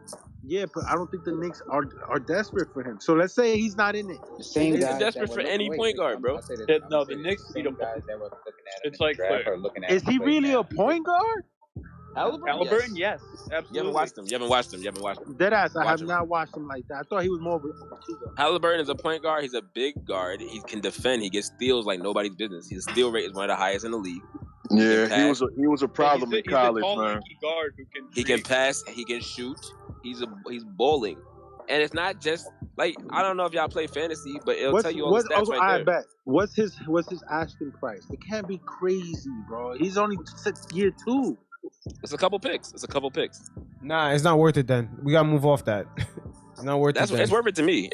Nah, he's on a losing shit franchise, and he puts up good numbers. It's not worth it. It's not just a couple picks. They're gonna want a player in return. Right, not necessarily. It could just be picks. What's the value of the picks, though? There's no way they're gonna just ask for 2 picks. They're gonna want somebody. If it's 2 lottery picks, they'll take it. Yeah, but Halliburton is worth it. He's definitely worth 1 because he is 1. So yeah, he might be worth 2. Yeah, he's worth that Utah Jazz pick that we gave away already. He might be worth 2. He might be worth 2. All right, he's not worth 2, man. Nobody's giving up two first-round picks for a fucking sophomore player. Nobody's doing that. We're not Nobody's going to doing give that. up IQ, let's say IQ, or let's say Obi. You would give up. You would picks. give up 2 first-round picks for Cade easy, right? For who? Cade Cunningham. Yeah, he's a first overall pick. I know, but I'm just trying to say, like, I'm just saying, look at it like that. Like, don't say nobody would ever. Just honestly, I don't think most teams right now will give up a 2 first-round picks for Cade, man. They're not that desperate. Why? If you got because number one, that means that they're in a desperate situation, so they're already a losing team. If they have Knicks their own, are in a desperate situation. but if they have their own pick, that means they're picking in the top pick anyway. Why would the hell they give it up for a player that's already there? That's unproven. When you look it at doesn't the make any draft, sense. there's nobody that great that's coming out of the draft. Yo, guys. Let me just read this up real quick. Yeah, there is. Let me just read this up real quick. Halliburton scoring 14 points a game, shooting 42% from 3. Really only almost 43% from 3. He's averaging 7.2 assists, 4 rebounds, and 1.6 steals. And he's doing that playing next to a point guard. Yo, teams will give up 2 first rounds for him like 3 years from now. But right now, his sophomore year, they're not doing it. No one's giving up 2 first-round picks for dude. Because all right, let's be real. No one's going to take Fournier. We need Halliburton because Halliburton will be out there. He can play defense too. That's sometimes he's averaging 2 steals a game. Yeah, we don't need to be buying plays. We need to be selling right now. Well, bro. All right, you gonna try to go get Halliburton for what? To try to become a 9 to 10 seed and get knocked out? Exactly. No, you get Halliburton for the future. Yeah, what do you mean? No, you do that later on though, but you give up 2 first-round picks later on. Let Halliburton average what he averaged for 3 or 4 years. Right now, he's only been doing that for a year. Let him do it for 4 years. We got to pay him $120 million to get him. Then so be it. Nobody's giving up top draft picks for someone in their sophomore year just because they're playing nice. That don't make no sense. Can I? Also, if you that desperate, you got your own. I don't understand why that doesn't make sense. Why would you rather have a potential? Because if you have 2 first-round picks, that means your team's already shitty enough for you being in a position to just use them. That's why they'll never get 2 first-round picks. We already have them. We're not doing that for Halliburton, man. It's not worth it. Yeah, I don't think this front office is going to. They're not doing that for a young player. It doesn't make any sense. First round picks for players like Tyrese Halliburton. I get. They'll give up 2 first-round picks for guys in their 5th year. At a certain point, we can't keep drafting guys that we don't even have room to play. So that's another reason we're trading. Yeah. So what? Wait, how many first-round picks we have this year? 2. Yeah. So what? Are we just going to use those 2 first-round picks to just? No, I would trade one. I would trade one from this year and one from we only got one. We only got one draft pick. Now we have 2. Halliburton makes too much sense. We traded it. The Knicks needed. We had 3. Now we got 2. Perfect. It's perfect fit. We traded our pick for Cam. No, that was the Charlotte pick. We still got the Dallas pick. We only got the Dallas. We still have the Dallas pick from the Porzingis trade. And we have our own pick. We got our own the pick. Dallas pick from the Porzingis trade, bro. I know that's crazy. We still eating off that Porzingis trade. That's crazy. That's next year. That's 2023. You can trade multiple picks. No, I'm just saying. I'm talking about this year. We only got 1 first-round pick this year. So trade it. You want to draft another guy like a Grimes or McBride? I mean, we can do it. Listen, I'm fine with trading a pick, right? But what I'm saying is, I don't think they want 1 pick. They definitely want a player attached to a pick. Okay.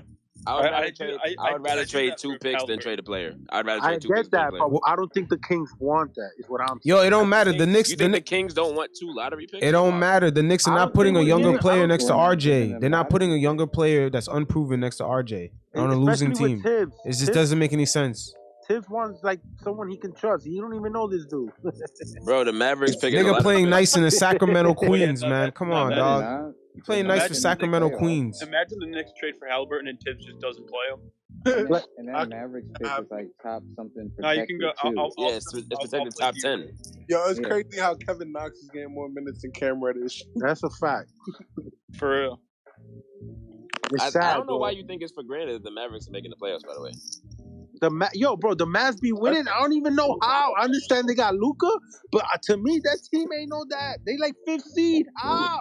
The West is trash. The West is trash. That's why. But still, they always in the West has been trash for a minute. Nobody will admit the year that Kawhi Leonard went to the East got way better. Yeah, It's no, not, that's a fact. it's not but- for granted that these dudes is making the playoffs. But the Mavs always make the playoffs, and they always go 6-7 games. You know what I'm saying? And they really only have one player.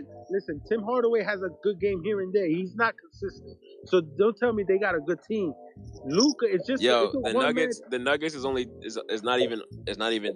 They're almost tied with them in the standings, and the Nuggets only have Jokic. And then you Now, got the they've been Lakers. You having got the a- Lakers sucking balls, and they could easily just not. Like The it's not Nuggets for been granted. having a core for quite a minute. They're missing Murray right now. They've been having a core. They're missing Michael Porter Jr. and Murray. Yeah, they have a core. So like they and Jokic does a lot. He's a point guard center. It's fucking ridiculous. Jokic is amazing. Yeah, so they have that beast. You know what I'm saying? I'm a Chris Paul. You know who else we could target is like a Anthony Simons, because they're not gonna be able to pay him unless they trade CJ McCollum. I agree with that. Nah, man, I'm not gambling on him. Depending on what I don't know. Gambling? Have you seen him play?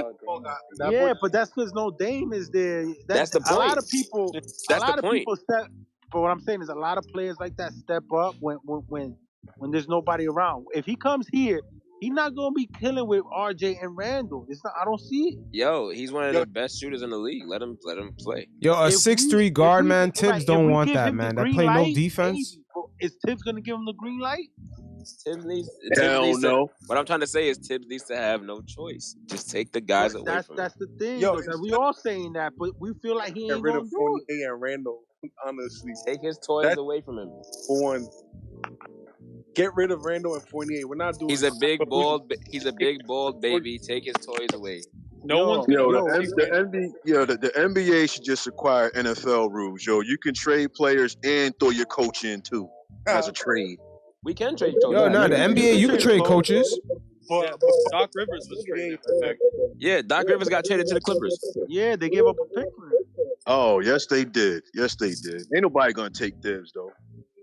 Nah, you're right. Even about that, we're not trading Tibbs. We just gotta. I don't know. No, it's not about trading Tibbs. It's starting to get about firing him. We should fire him. But who we gonna get? Who's out there? Bro, I like Kenny Atkinson for development. He'll play the youngins, bro. He's a good assistant, man. He was a good head coach. Huh? He was a good head coach. Yeah, but why they fired him for Steve Nash? That shit's crazy. They fired him because they wanted their soldier. They wanted a company man. The same reason. Yeah, that was KD and Kyrie Irving's call. They made that happen. We should bring Kenny on the staff. Tibbs needs help. Tibbs needs to go. His staff. Tibbs needs to go, bro. Or you need to give Tibbs the perfect lineup, which is hard. That's what I'm trying to say. Like, you look at Spoelstra. Spoelstra does not have the perfect lineup, and he still gets there. Tibbs is the opposite. Spoelstra's an elite. He can't go The coach is different. It's also mindset. The best coach in people the NBA, walk in, people go to the Heat and they overconfident. Yeah, but Spoelstra was also given room to grow. He was given room to grow. Y'all want to fire Tibbs after year 2? That doesn't make any sense. Tibbs doesn't need room to grow. He's been a head coach for like 15 years. I mean, it makes great sense when you didn't want him, when nobody wanted him in the first place. Hold on, Tom Thibodeau's been a head coach for like 2 decades. You don't need the room to grow. I wouldn't be surprised if coach like every game got one more year and they fired him after year 3. That's what I'm thinking is going to happen. I think year 3 is going to be better, so it's not going to matter. As long as he does better, I don't think they'll fire him. We're really tied up in cap until the only thing that's going to determine if he does better is if we overhaul the roster, pretty much. No, I mean just like Randall flipped the switch, he can flip it back, I guess. I think it's too far gone for Randall. I was at the RJ buzzer beater game, and in every huddle, Randall was just away from the team, like under the basket, just looking down, not interested. And I don't even think it's that he's not interested. I think he's just like, his head is fucked up, and he don't know how to. He's like fighting a battle. And I think everybody's just trying to let him do it. They don't want to implode him. You know who else looks? You know who Randall looks like, bro? This year, Westbrook looks exactly like him this year. The same struggle. Like the whole team knows that you. Now Westbrook's desire to win, and like bro, look at. Have you seen Westbrook this year?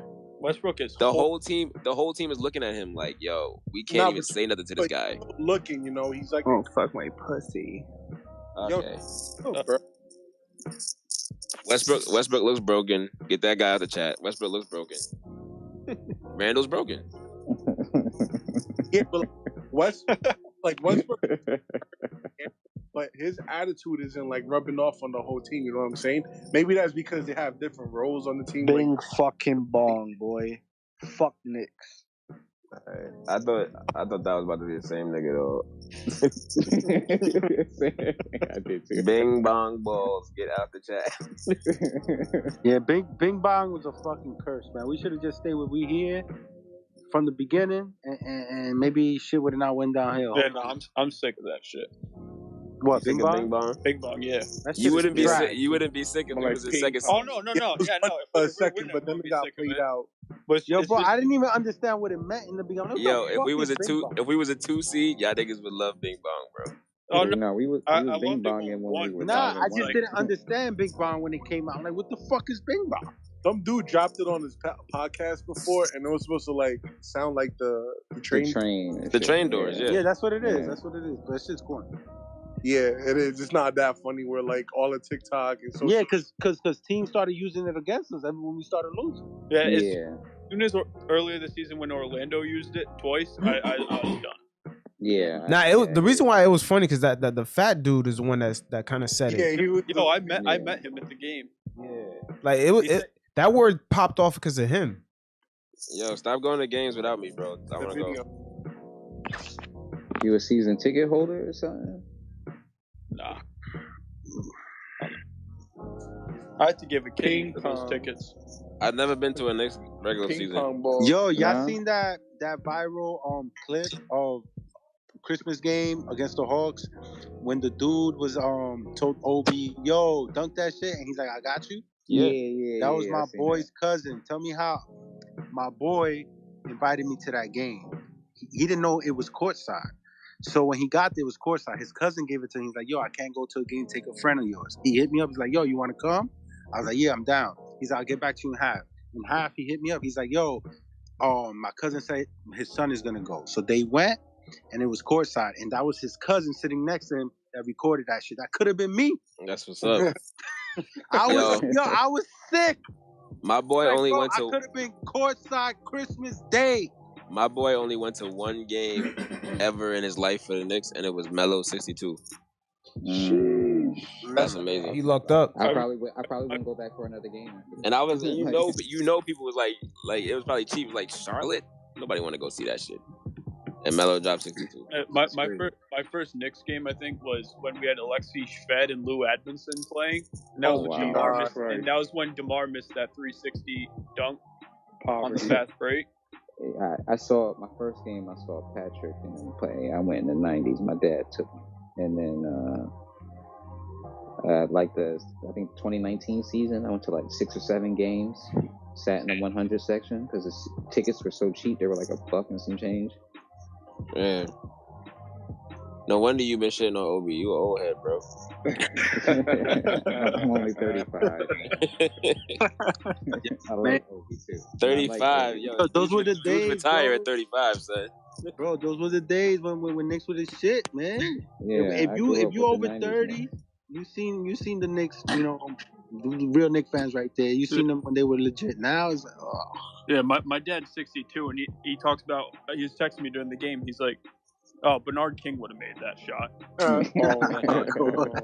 But he's also friends with Bernard. Like he went to high school and stuff with him, and so he thinks Bernard's like this god. Well, at that time he was a fucking beast. Yeah, he was a beast back then. Yeah, man. Hey, we call it a night, fellas. You having? All right, bro. All right, man. Easy. I don't know. This team is just hard to watch. It's really sad. This game was miserable to watch. From the start. Miserable. Yeah, it was like 13-2. They're the only team that can frustrate you from the start. Maybe them and the Giants, but it's like they do it over and over. Every game, bro. I be getting stressed the fuck out. I gotta change the channel. I'm like, yo, I'm too old for this shit. I can't be getting this stressed. I'm just trying to figure out how the hell did we get to where we are, to where we can't get put a decent backcourt together. And back in the day when Isaiah Thomas was like the general manager, we had every damn guard and point guard on our bench. Steve Francis, Marbury. Yo, we had every damn guard on the bench, bro. It was crazy. Jamal Crawford. We had every superstar after they prime, bro. Everybody. We had T-Mac, we had Penny, we had Kid, Francis. Everybody goes to the Knicks to die. I'm telling you, that's the thing. Before everybody retires, they go and play. Don't talk to me about Jason Kidd, man. Yo, but Isaiah Thomas, yo, he had a good knack for talent, man. He understood what he was looking Thomas at. was horrible. No. But you have to look at the players he chose. They were actually talented. Is that they didn't know how to use them. I thought he was a terrible coach. Yeah, he was a better GM than he was a coach. But I think I thought he was a terrible GM because he gave out terrible contracts. Oh gosh, horrible contracts. Didn't he give out Eddie Curry like $100 million or something? The like Jerome James contract. Weren't we good at one point when we had Crawford and then we traded Crawford, Zach Randolph? I think it's because we was trying to clear cap. Then we had Trevor Ariza, the young Trevor Ariza at one point. I think we drafted him, I believe. Yeah, I think we did. I remember when we traded Crawford, we was doing good, and then we just sold because I think we was trying to clear cap for LeBron or some shit. I forgot. We got played. Yeah, and the T-Mac trade also was bad.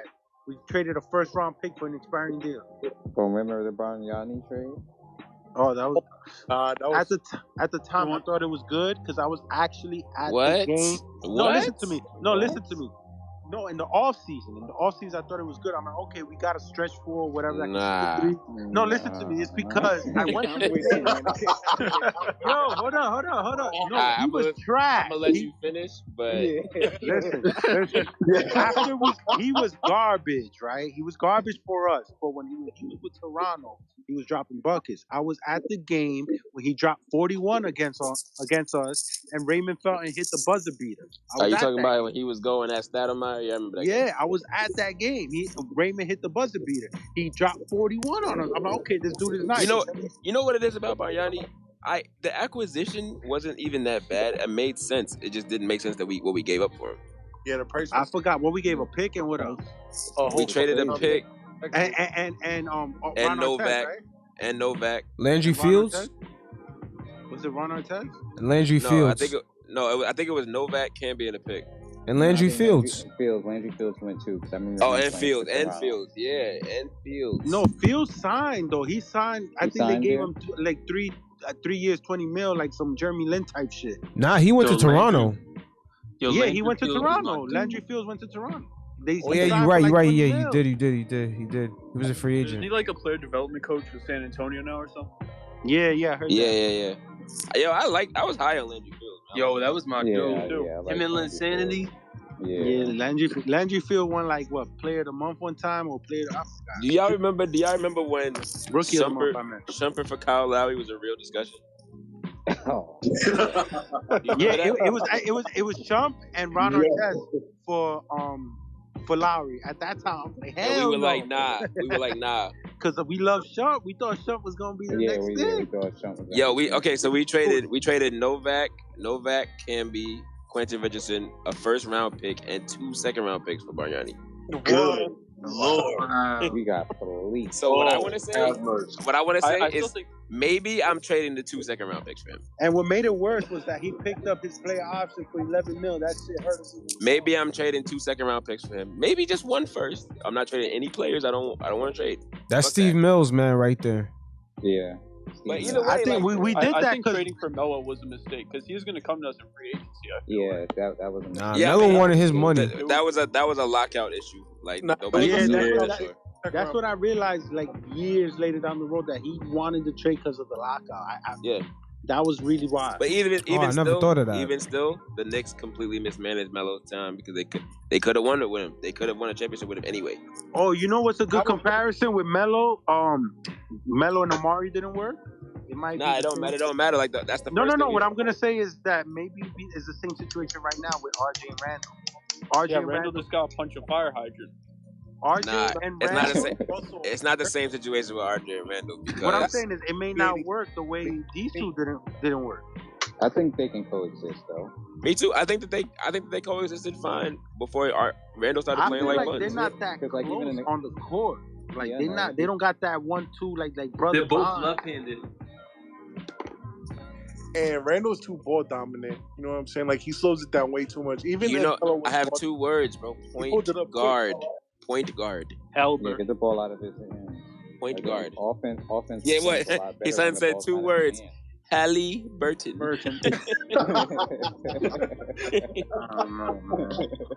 Yo, because we might, I don't know, Halliburton, because I feel like if we trade for him, 2 words, bro. Fox, nigga. Yo, I'm telling you, the way this dude love Halliburton, man, it's almost like you like Halle Berry, man. I thought you was talking about her.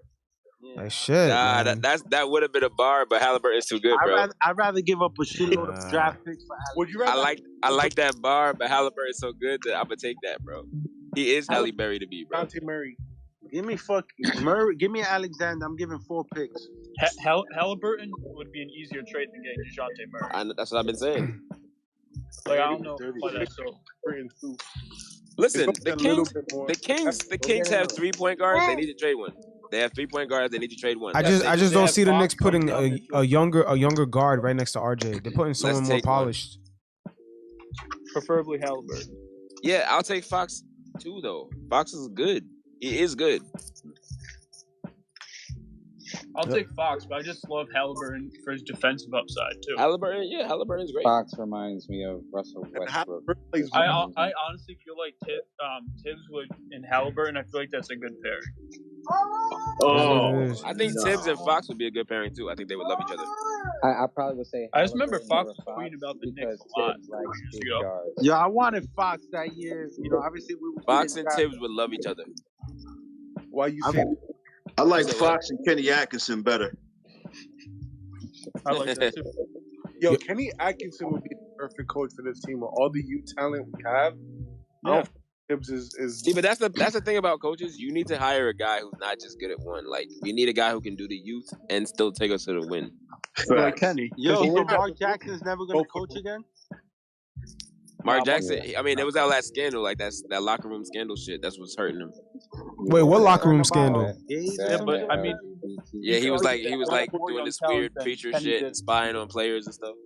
Nah, man, I thought it was the LGBT comments that he was making because he also had some. He's a Bible thumper. He was spying on players, or something like that. I don't remember how. Nah, man, yo, I think it's the LGBTQ comments that he made. Team like in like fighting against the front office. He was like how the front office trying to trade each and every one of you guys. I don't want you to the front office and shit. Yep. It was just like a huge divide. And like for Curry's like knee rehab and shit, ankle rehab, he took him to the fucking church and like he prayed on his knee. Yo, but they were all doing that. They all voluntary participated in that. That sounds almost as dumb as when the Knicks traded Novak, Marcus Camby, Quentin Richardson, a first-round pick, and 2 second-round picks for Bargnani. Yo, that's crazy. For Andrea Bargnani. Yo, you guys, I'm gonna leave the chat up for like 5 more minutes. Just get your last words off. I'm sorry, I'm talking too much, man. Bro, I know y'all. When is the deadline, man? When the hell this is taking forever? February 10th. February 10th. Bro, the deadline was 2 weeks ago. Trade somebody. God damn, bro, I can't take it. I think that's gonna feel like 2 months. And I'm gonna be mad when they don't make a move too. If they don't, I think if they don't make a move, then they definitely get rid of Tibbs after this season. They're not getting rid of him, bro. You don't think so? That's his boy, and they paid him too much. But you know what I will say? This shit with Obi, that might get him fired. And I know that sounds silly, but like Leon Rose loved Obi, bro. He, not playing him might get him fired. Tibbs been around. He's not like a Fisher or fucking Fizdale that will get fired after a year or two.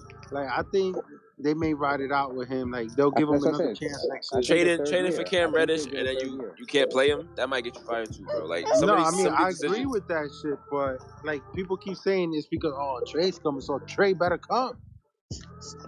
They got to make a trade. I'm sure they're trying. Yeah, they got like no 2 way weeks. Leon Rose isn't making calls right now. Yeah, because I've heard that they said that everybody is available, damn near. And unfortunately, as much as we love them, a team that looks like this, that's how it should be.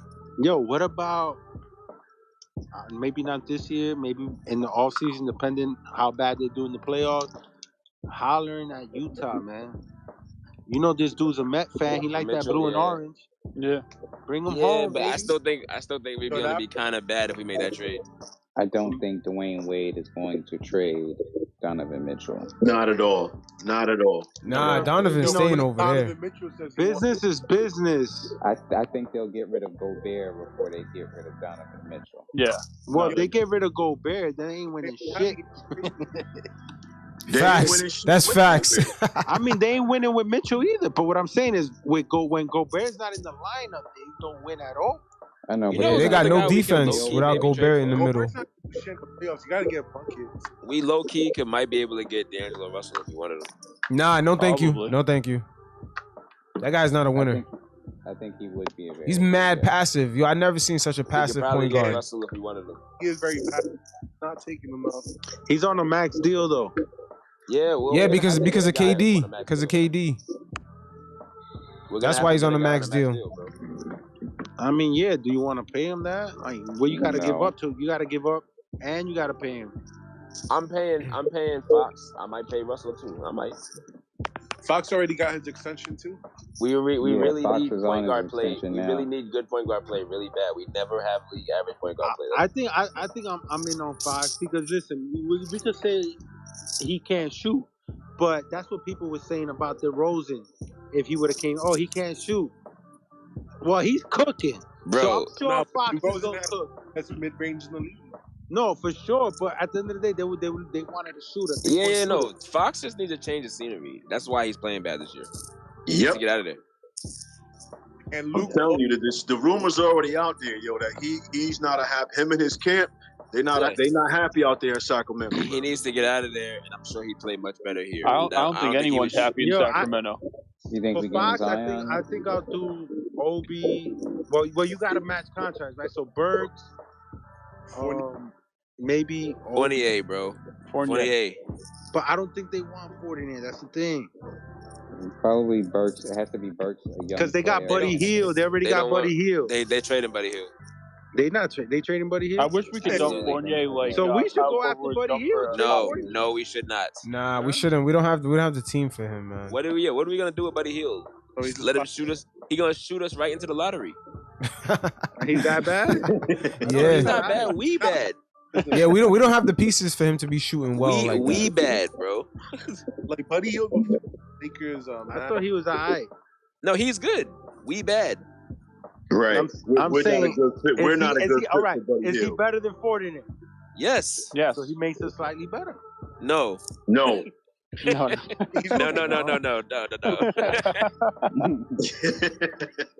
So why did Lakers feed it for his ass? Because he makes them way better. Yo. No, and then they got LeBron to feed him. He makes them way better. He doesn't make us better. He makes them better. Westbrook can't play with the Lakers. He can't. Westbrook can play if they get healed. Yeah, but I mean Westbrook's just been horrible. If they get Buddy healed, they turn it around. No, they should have did Buddy Hield. They should have just traded for Buddy. Yeah, but if they can still get Buddy, is what I'm saying, which they might be able to. They're turning it around. With who? The Lakers ain't got nothing to offer. They trying to make Tucker like this star. No, he ain't no fucking. No, Tucker's gonna be exactly like Kuzma. As soon as he gets out of there, he's gonna be way better.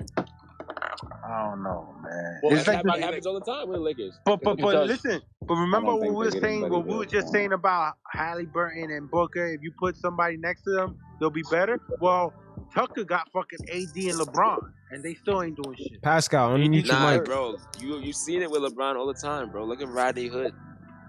Look at Jordan Clarkson. Like LeBron. Wow. LeBron chokes these dudes, bro. Look at everybody into spot up shooters. LeBron chokes these guys the life out of their game.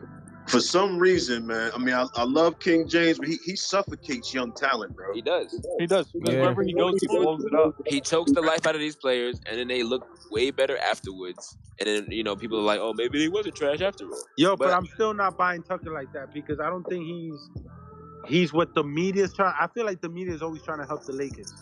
Of course. Love LA, but Tucker is a baller, bro. I get it, but I feel like the Lakers sound like a swaggy P to me. I feel like the media be hyping up the value of these players on the Lakers just so the Lakers could get somebody. The Lakers. Huh? I mean, because it's the Lakers. I know, but that shit is whack because they did that in the Davis trade. They were forcing that trade to the Pelicans. Oh, you're not gonna get a better package. Kuzma should have been in that fucking package. Well, I mean that was a good package though. Yeah, they got a lot. They got Bi, Lonzo, all those picks. Josh Hart. First of all, I feel like the NBA too. I be saying how sometimes the NBA is rigged as far as the draft because I felt Pelicans and the Lakers both had 37 wins that year. The Knicks had less wins, and we got the third pick, some shit like that. Yeah. The Lakers got the fourth pick with 37 wins. They had no business getting the fourth pick, and the Pelicans got the first pick, right? So the Pelicans got Zion. I felt like that was a gift from the NBA, and because they lost AD. So they gifted the Lakers the fourth pick, so they can throw that pick to the Lakers and then basically tell Pelicans, look, you got Zion as part of that deal, even though he wasn't part of that deal. But here's the first pick. Just pretend like it's part of that deal so you can make this trade with the Lakers. If that makes sense. Yeah, that's just ridiculous. Damn, I didn't even look. I never looked at that like that. That's wild. I've been saying that. I'm like, yo, the NBA is always helping these guys and the media. Adam Silver likes the Lakers, but the guy before him, David Stern, doesn't like the Lakers because you remember with Chris Paul? Yeah, they blocked that shit. But Stone Cold blocked that joint. Yeah, bro. They gave the reason for it. I forgot exactly. It was Dan Gilbert. Dan Gilbert was the reason. Like a Genie Bus. He was hating like a motherfucker. But he pressured David Stern into no. All the owners had to say yeah, right? And he did or some shit. Yeah, no, he was getting his own coalition to go against it. He got a few other owners to go against it. No, it wasn't even. No, the story was that at the time the Hornets didn't have an owner, so he was acting owner. Yeah. So he made that decision on his own.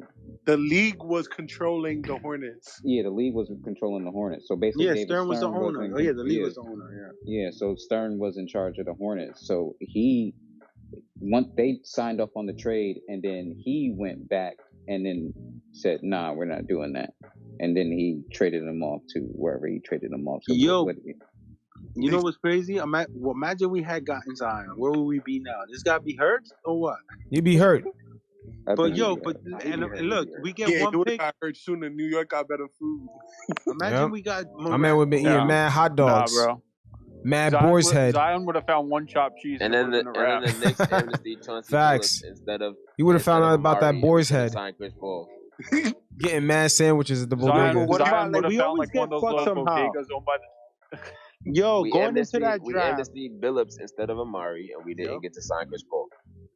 Yo, but that draft, that Zion draft, did you want Morant or did you want Barrett? I think the whole family. I wanted Morant. Yeah, I wanted Morant. I ain't gonna lie. Morant because we need a point guard. Exactly. I think we were all satisfied with RJ. I didn't. We needed everything. Our team was for sure. I don't think none of us expected Morant to be what he became. I didn't think he was going to be this good this fast, but I expected it. I thought he'd be more of a project. I didn't think he would be this good this fast, but I knew he'd be good. I thought it'd take like 3-4 years. Like, bro, he's exactly what we need, man. Yeah, that shit is frustrating. Bro, any good point guard is exactly what like Curry was what. But look, one pick before again. There's always some bullshit. And then what? We got Jordan Hill. Yo, but to be honest, let's say we got that second pick, we probably still would have picked RJ. Cause what do you think? Nah, we would have picked Morant. Listen, we don't know what Morant would have been. So they was taking Morant, bro. Nah, Morant was consensus the second pick. Yeah, it was Zion number 1, Morant number 2, bro. Yeah, our front office would have fucked it up. We'll have taken like Jarrett Culver or something. Nah, I gotta give him a little bit more credit than that. But all right, fellas, I'm about to end this chat, man. Y'all stay up. Stay safe out there. All right, all right, until next time. Peace. Peace.